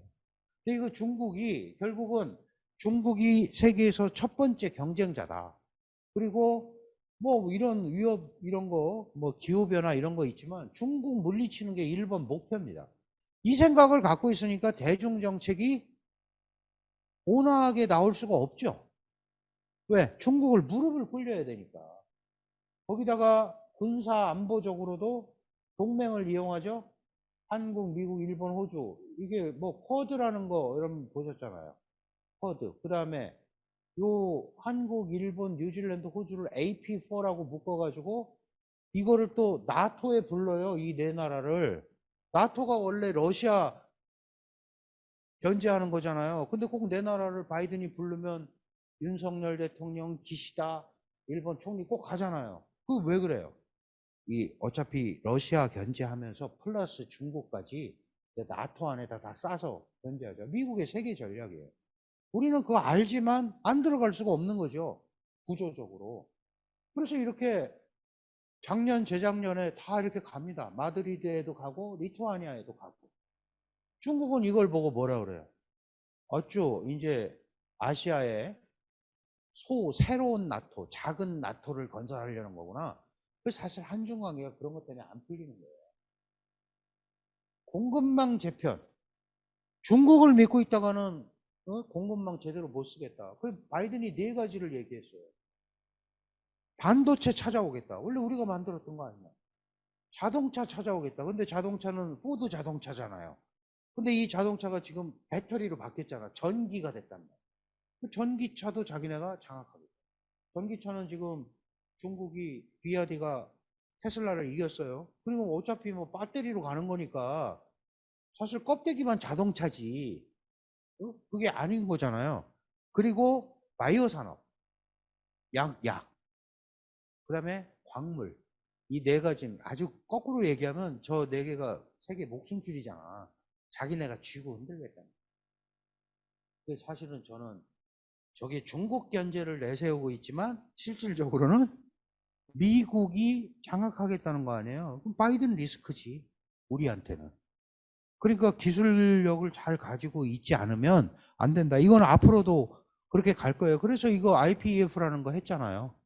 IPEF는 관세 조항이 없어서 의회의 비준을 받을 필요가 없거든요. 관세가 있으면 의회의 비준을 받아야 되는데, 그러니까 행정협의이기 때문에 언제든지 깨질 수 있어요.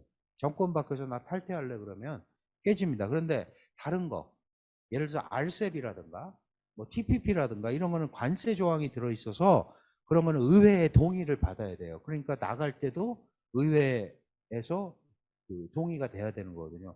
그러니까 이거는 트럼프가 볼 때는 안 해도 되는 거죠.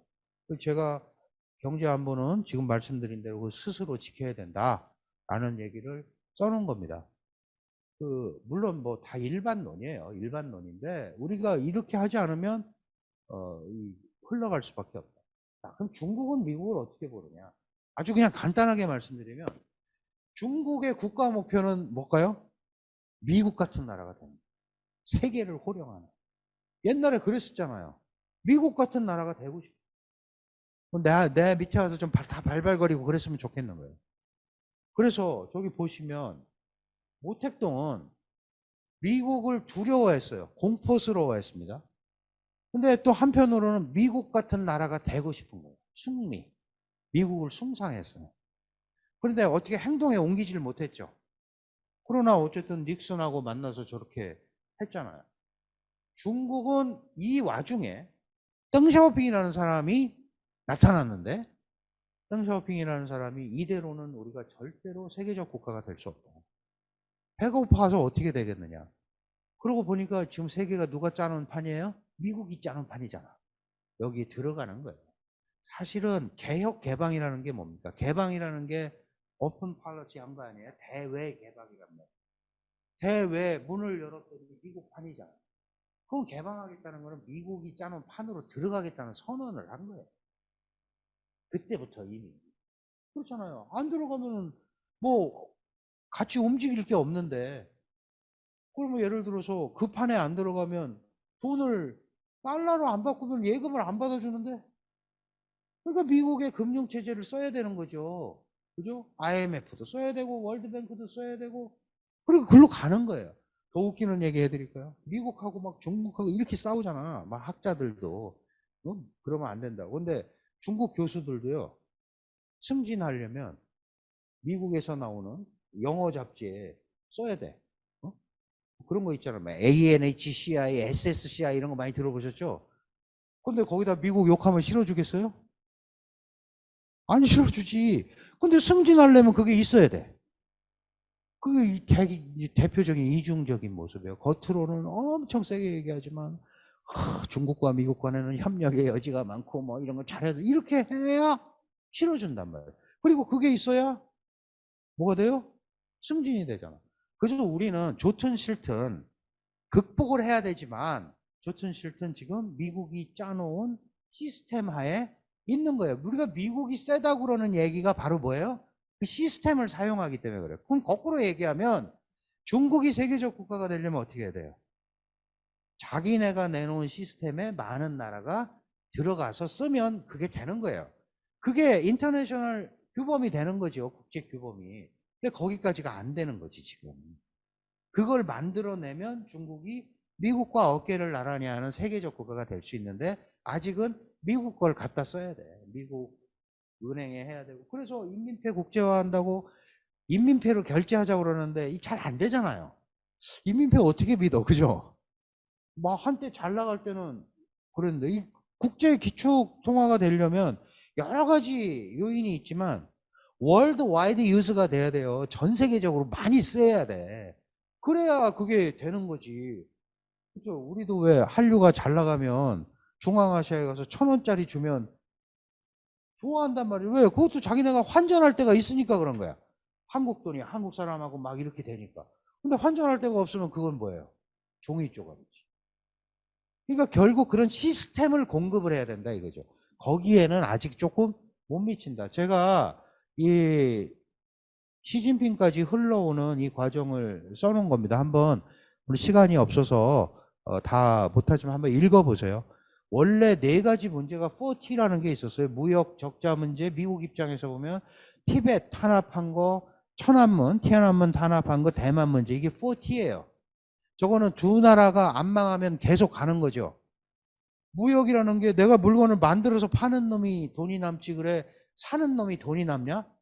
라는 게 중국의 주장이야. 내가 싸게 만들어서 주니까 니네가 싸게 싸 쓰는 거 아니야. 그러면 나는 그거 해서 내가 돈을 많이 번 거 아니야. 이렇게 얘기하는 겁니다. 그래서 그러다가 중국이 커지니까 이렇게 T자 뭐 영어 실력이 짧아가지고요. 억지로 좀 붙인 것도 있습니다. 근데 하여간 그래서 제가 10T를 만들었어요. 10개 T, 뭐 기후, 뭐 영토 막 집어넣어가지고. 그러니까 무슨 말씀이에요? 여러 개에서 충돌한 개연성이 굉장히 커진다. 이게 그러니까 물러나지 않는 거예요. 2050년까지 세계 최강이 된다 그랬죠? 그런데 그냥 최강은 안 돼. 미국이 계속 압박해. 그래서 뭐 과학기술로 무장된 사회주의 국가를 만드는 게 시진핑의 꿈이에요. 과학기술로 무장된 사회주의. 그래야 큰 소리 치는 거죠. 그래서요, 한국한테 압박을 엄청 넣지만 요거 필요한 거 있어서 끝없는 압박을 하기가 구조적으로 어렵게 돼 있습니다. 물론 세월이 가면 반도체도 지금 뭐 하이텍, 하이엔드는 못 만들죠. 뭐 7나노도 가짜로 했네, 뭐 어쩌고저쩌고 막 그러잖아요. 그럼 미국은 14나노 이하는 못 들어가게 하고. 그러나 이것도 세월이 가면 따라오죠. 0나노는 없잖아요. 그러면 어디 갈 거 아니에요. 그러니까 우리가 그 사이에 그런 걸 잘 이용을 해야 되는 거죠. 이용을 하면 그렇게 막 중국하고 완전히 갈라서 가지고 막 이러는 거는 사실 그렇게 할 필요는 없는 거예요. 기업은 그렇게 되지도 않고 지금도 일주일에 한 번씩 중국 지방정부 무슨 저 경제 교류 하려고 와요. 정부끼리는 이러고 있지.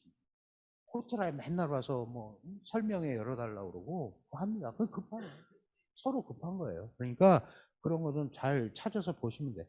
이것도 이제 그냥 제가 글 써놓은 거니까 그냥 한번 읽어보십시오.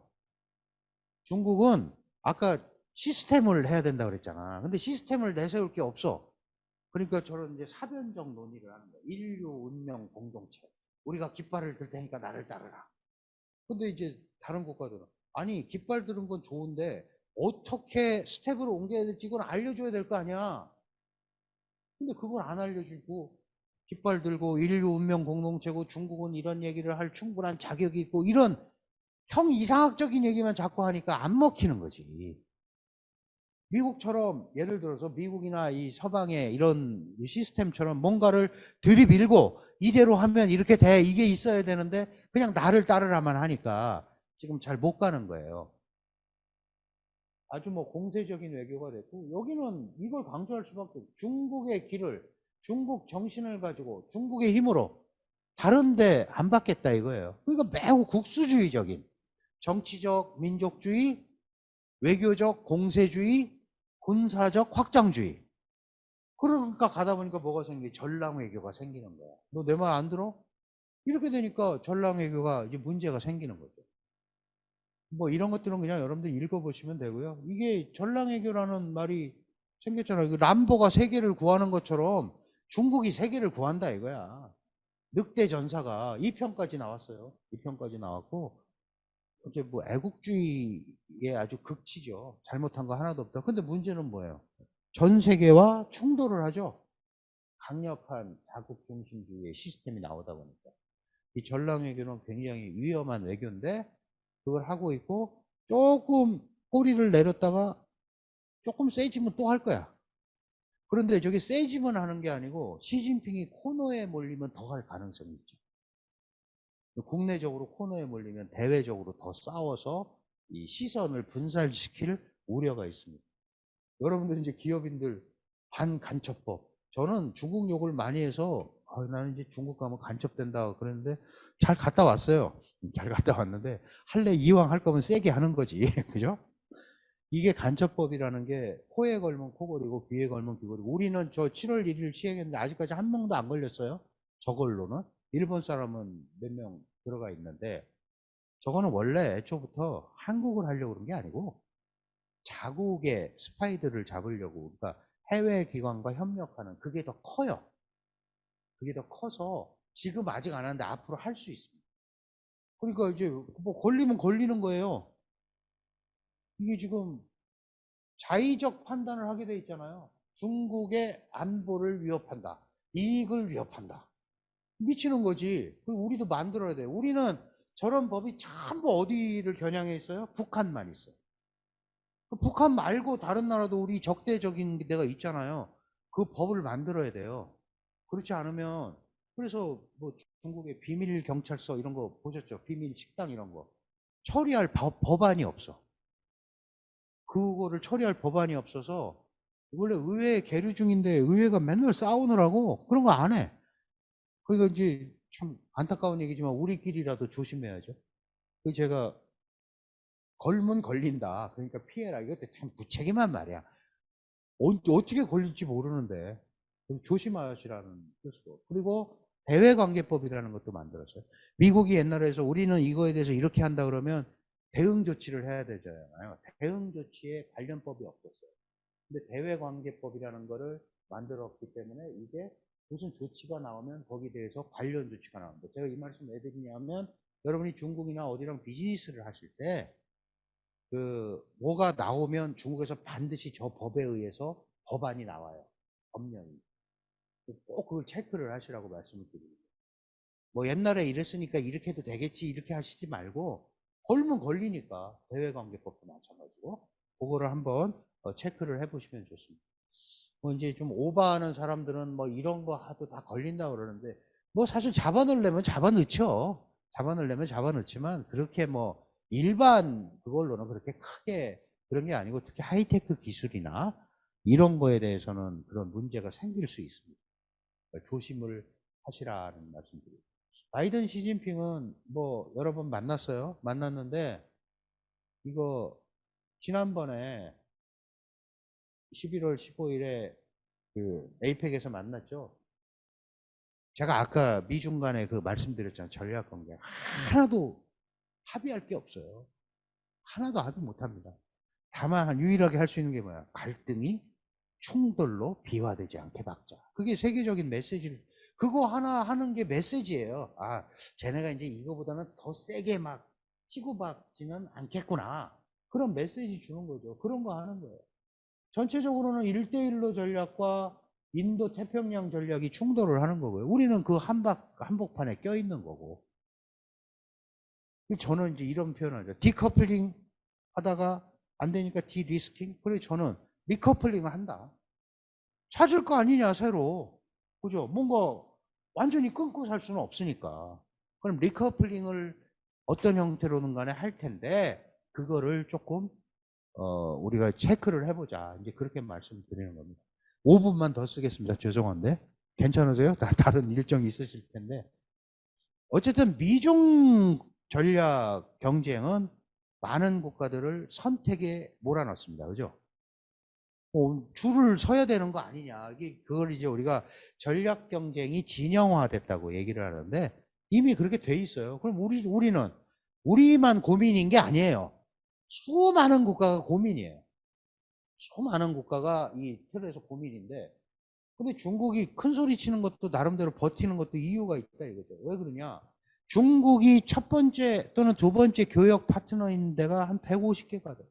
전 세계 200개 나라죠. 미국은 50개밖에 안 돼. 그래서 아까 벌써 말씀드린 경제적 영향력이 중국이 더 크죠.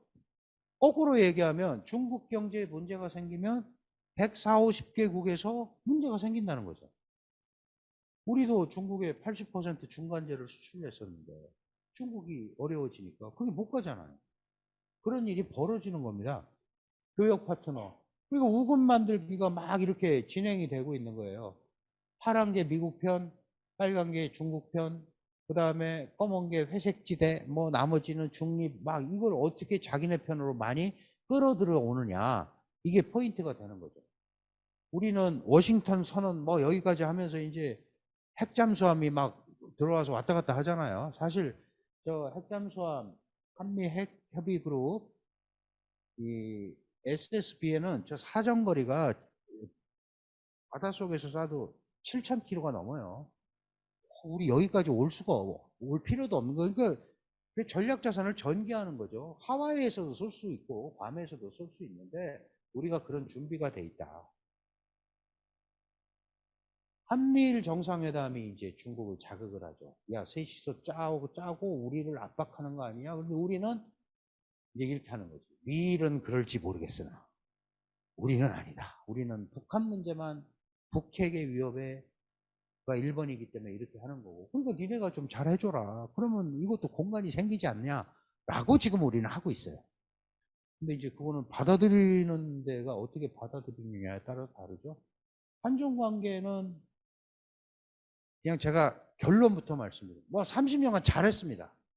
근데 한중 관계가 처음에 한국이 중국하고 수교한 이유가 뭐예요?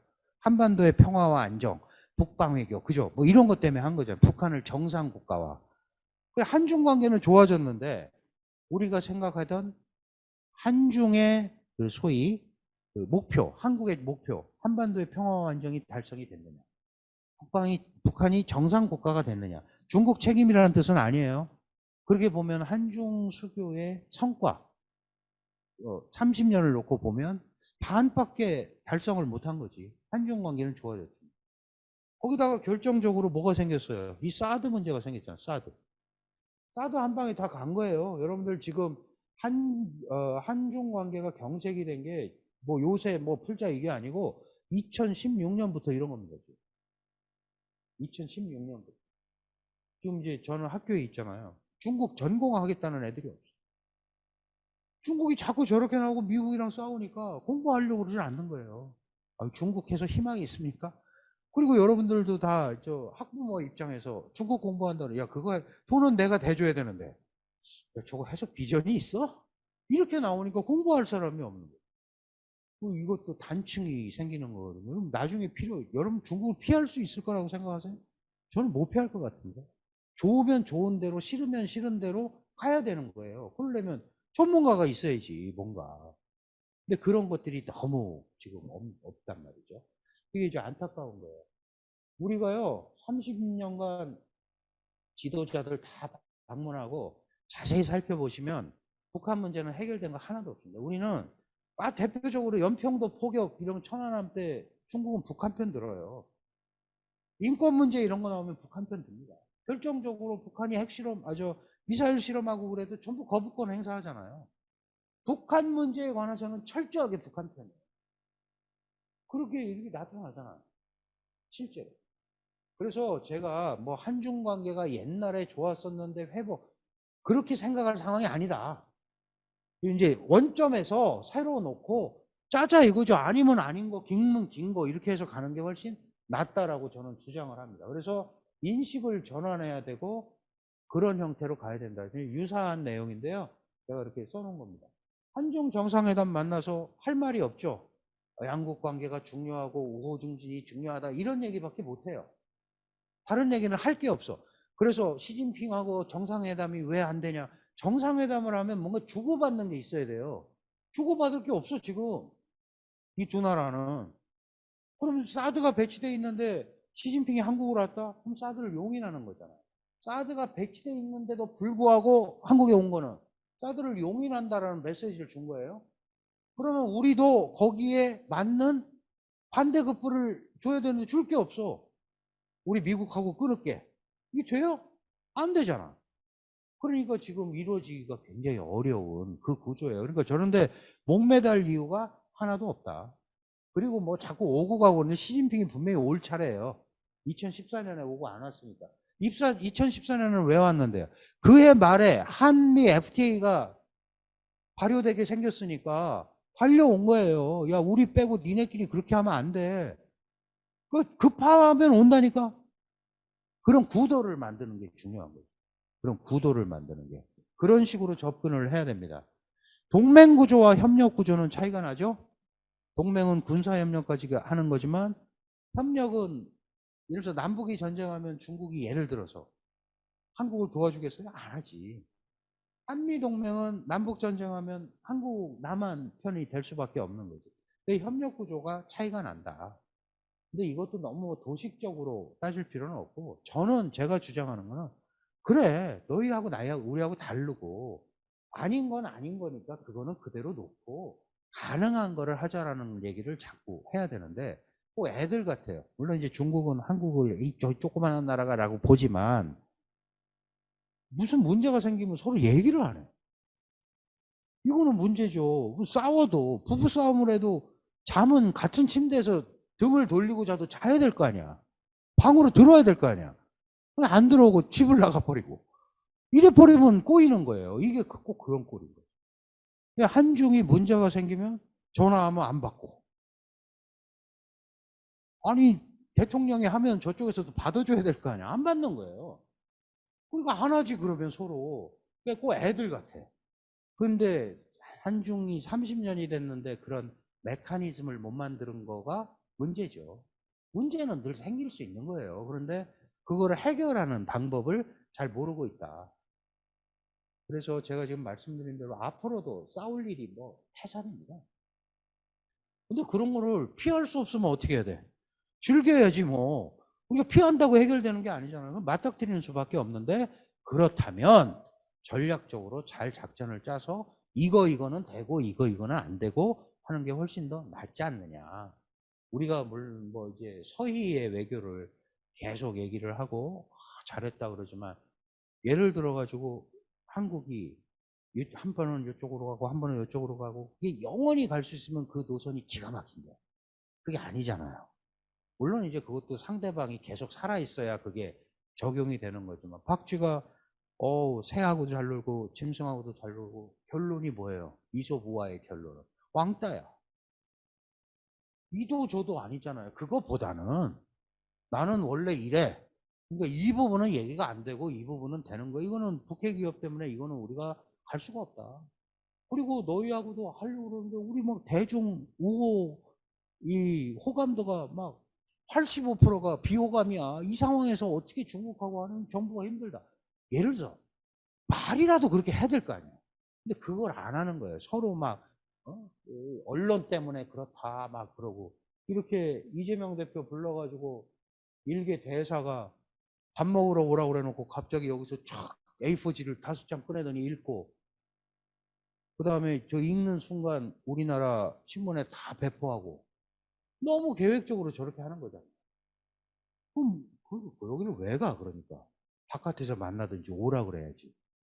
그러니까 예를 들면 그런 거예요. 여러분, 우리나라 중국 대사는 중국 애들이 안 만나줘요. 국장도. 우리 북경 대사. 근데 우리는 뭐 이 사람은 다 만나. 총수도 만나고. 잘못된 거죠. 그렇게 우리가 만든 부분이 좀 있어요. 사드는 뭐 더 이상 말씀 안 드리겠는데, 이미 와 있기 때문에 저건 우리가 어떻게 할 수도 없어요. 주한 미군이 운영하는 주한 미군의 무기입니다.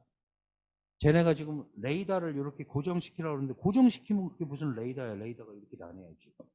그러니까 요게 이쪽으로 확 가면 저쪽 북경이 다 보인다고 그래서 못 가게 하는 거거든. 그게 3불 1 한이에요. 근데 이것도 다 장난이고, 결국은 본질은 북핵을 어떻게 하느냐에 있다. 이 개념을 보시면 되고요. 우리나라 인도태평양 전략은요, 원래 다 미국이 대중 압박에 다 동의를 합니다. 많은 국가들이. 그리고 20여 개 나라가 인태 전략을 발표를 했어요. 근데 우리는 유일하게 중국이 주요 협력 국가라고 표시한 나라입니다. 그래서 미국 눈총을 받았어요. 그러니까 중국하고 적대하겠다는 생각이 왜 없는 거예요. 아니, 없다기보다도 그렇게 해서 플러스 될 게 별로 없으니까. 그래서 우리 인태 전략은 조금 다르다. 우리가 뭐 무슨 언제까지 새우야. 한국같이 큰 새우가 어디 있어요. 그래서 이제 돌고래가 되자. 그지? 돌핀 디플로맷이라는 게 있어요. 고래가 싸울 때 막 돌고래 민첩하니까. 그런 정도로 움직여야지. 맨날 새우라고 생각을 하고 등 터질 생각만 하는. 그러니까 자기 객관화가 좀 필요하다. 물론 우리가 뭐 내세워서 막 싸울 상황은 아니지만, 그래도 일정 부분 우리 발언권과 이걸 가지고 좀 움직일 필요가 있다. 이건 뭐 계속 증폭되는 문제들이고, 저는 제일 큰 게 이거예요. 국민 감정. 이거 해결 안 되면요, 어렵습니다. 뭘 하려고 그래도. 요새 저 대학에서 애들이 제2외국어를 중국어를 안 해요. 이 강사 선생님들이 할 일이 없어 지금. 그냥 왜 안 하냐 그러면 그냥 기분 나쁘대. 이렇게 돼버리면 안 되죠. 왜 기분 나쁜지를 알고 나빠야 되는데 그냥 싫대. 그러니까 이렇게 그냥 싫으면 안 되는 거지. 그 옆 나라가. 그래서 이런 부분을 이제 우리가 어떻게 할 거냐. 뭐 이거는 이제 경제라서 뭐 하여간 문제가 많은 거죠. 근데 부동산 때문에 망하지는 않습니다. 부동산 때문에 망하지는 않고요. 다만 이제 중국이 인구도 없어지고 평균 연령도 이 노령화가 됐잖아요. 인도는 뭐 42살인가 그런데 중국은 거의 50세 가까워요. 평균 연령이. 베트남은 38인가 그렇겠네요. 그러니까 그건 당연히 젊은 대로 갈 수밖에 없는 거죠. 결혼을 작년에 700만 쌍밖에 안 했어요. 그럼 한 명씩 나와봐야 700만밖에 안 나와요. 인구가 감소하는. 먹고 살기가 힘드니까. 그래서 이 전략을 좀 다시 짜고 이거는 뭐 다 여러분들 보시는 거니까 제가 지금 이제 좀 볼 때 왜 한 번에 확 안 하지 그러는 거는 이 틈을 타서 좀 질서 있는 구조 조정. 그러니까 니네가 좀 정리한 다음에 나중에 국유화를 하든지 뭐 이런 거를 하는 거 아닌가. 저는 이제 개인적으로 3월 달에 요번에 양회에서는 좀 경기 부양은 아니더라도 이 좀 조치가 나올 거다라고 판단을 합니다. 왜냐하면 지금 같이 가면 정말 중국 어떻게 될지 몰라요. 그 어떻게 될지 모른다는 거에 여러 가지 이유가 있는데요. 시진핑 권좌도 어떻게 될지 모릅니다. 실제로 알 수가 없잖아요. 아무리 자기가 쥐고 있어도 민생에 안 받쳐주면 뭐 이런 것들은 그냥 그래서 저는 새로운 산업혁명 협력 영역이 분명히 있다. 중국이 가지고 있는 중국적 가치가 있습니다. 옛날 기준으로 자꾸 보면 안 된다. 그럼 새롭게 찾아서 좀 찾아보셔라. 뭐 이거는 그냥 제가 결론 삼아서 한중 관계와 미중 관계는 달라요. 그거 인정해야죠. 그리고 뭐 중국이 북한에 대해서 할 거다. 아까 최대 최소 전략이라고 그랬죠. 얘가 말 안 듣고 집을 튀어나가면 안 돼. 그러니까 잠은 들어와서 잘 만큼만 주는 거예요. 근데 북한이 계속 올라가면 베이징 말을 들을까에 대해서는 베이징도 의심하고 있죠. 그래서 앞으로 저게 이제 어디로 갈지는 모르는데 저는 이제 그래서 뭐 우리가 미국한테도 할 말은 하고 해야 된다고 얘기를 하지만 사안별로 대응 전략이 필요하다. 그죠? 그리고 이제는 중국의 힘자랑에 너무 끌려가지 말자. 뭐 할 얘기를 하고 아까 이제 기준점 잡자는 게 그런 거예요. 근데 그런 거는 정치권에서 해주는 거예요. 위에서. 또 기업 활동을 해야지. 그건 또 전혀 다른 얘기입니다. 뭐 또 영향을 안 받는다고는 못하지만 그런 풀어주는 역할을 우리가 잘 못하고 있는 거예요. 위에서. 풀어주는 역할을 조금 해줘야 되는데 그런 게 이제 학계나 이런 데서 해야 되고 일방 외교처럼 우리한테 비치면 안 된다. 상호 존중의 균형점을 좀 찾기 위해서 소통에 나서야 된다. 중국은 중국 편이고 한국은 한국 편이 돼야지 뭐 미국은 미국 편이고 그죠? 그런데 저게 나 혼자 아무것도 없이 한국 편 그러면 되겠어요? 자기 경쟁력이 있어야 돼요. 경쟁력을 가지고 있어야 나도 내 편이 된다라는 큰 소리를 칠 수 있는 거죠. 그래야 또 미국하고 중국을 설득할 수 있는 거예요. 설득. 편에 쓰는 것보다는 설득하는 게 내가 갖고 있는 게 있으면 훨씬 나은 거죠. 이미 그렇게 많이 하고 있고 그런 식으로 하는 겁니다. 북한한테도 안 끌려가려면 어떻게 일정한 억지력을 가지고 있어야죠. 그죠? 미군의 무기가 한국의 무기는 아닙니다. 한미동맹이 아무리 강화가 돼도 미군의 무기가 한국의 무기일 리는 없잖아요. 그러면 그런 거를 좀 이렇게 정리할 수 있는 이런 것들이 있어야 된다. 저는 이제 한중 관계가 아주 이상한 기형적 구조라고 주장하는 사람이니까 정상으로 돌려라. 정상으로 돌리라고 얘기하는 거예요. 그거는 중국한테도 얘기가 되는 거예요. 야, 지금까지 이렇게 삐걱하게 왔는데 이게 잘못된 거 아니냐. 그러면은 좀 정상적으로 이제 서로 하는데 좀 노력을 해보자. 안 한다고 그럴 일이 별로 없어요. 근데 이제 그 모멘텀을 찾아야 되는데 지금 어떻게 이걸 접근할 건지 그게 지금 이제 어렵고 중국은 우리 총선 끝나기를 기다리고 있다. 그래서 저게 힘이 실리는지 그 전까지는 안 움직일 거예요. 그리고 기시다도 지금 어렵죠. 그래서 한중일 삼국 정상회담도 그래서 안 하는 거예요. 기시다도 좀 빌빌하고 있고. 그러니까 다 그 계산해서 하는 거잖아요. 그러면 이제 한국도 어떻게 될지 이제 그걸 보고 움직일 거고, 궁극적으로는 11월 여기까지 볼 건데, 중국 입장에서는 뒤로 물러나는 메시지를 주면 안 되는 거지, 국민들한테. 그러니까 정치적으로는 강경하게 나갈 가능성이 높고요. 다만 경제는 민생이니까 풀어야 되기 때문에 기회가 올 수도 있다. 조금 낮을 거다라고 생각을 하면서, 무턱대고 아 중국 기분 나빠, 중국은 이제 끝이야 이렇게 생각하지 마시고, 그 찾을 게 있는지를 충분히 보시면 저는 분명히 기회가 있다고 생각을 하고, 또 그렇게 해야 됩니다. 영원히 피해서 살 수가 없다니까. 이렇게 가까운데 중국 속담에 청도에서 닭이 울면 인천에서 들린다는 속담이 있다니까. 400km밖에 370km밖에 안 돼요. 그죠? 그러니까 그렇게 가까운데, 그리고 우리는 차이나 이펙트를 가지고 성장을 해왔어요. 중국 효과. 그럼 그걸 또 한 번에 버릴 필요도 없잖아. 그죠? 그래서 좀 적극적인 생각을 하면서 이렇게 좀 봤으면 좋겠다라고 말씀을 드리고요.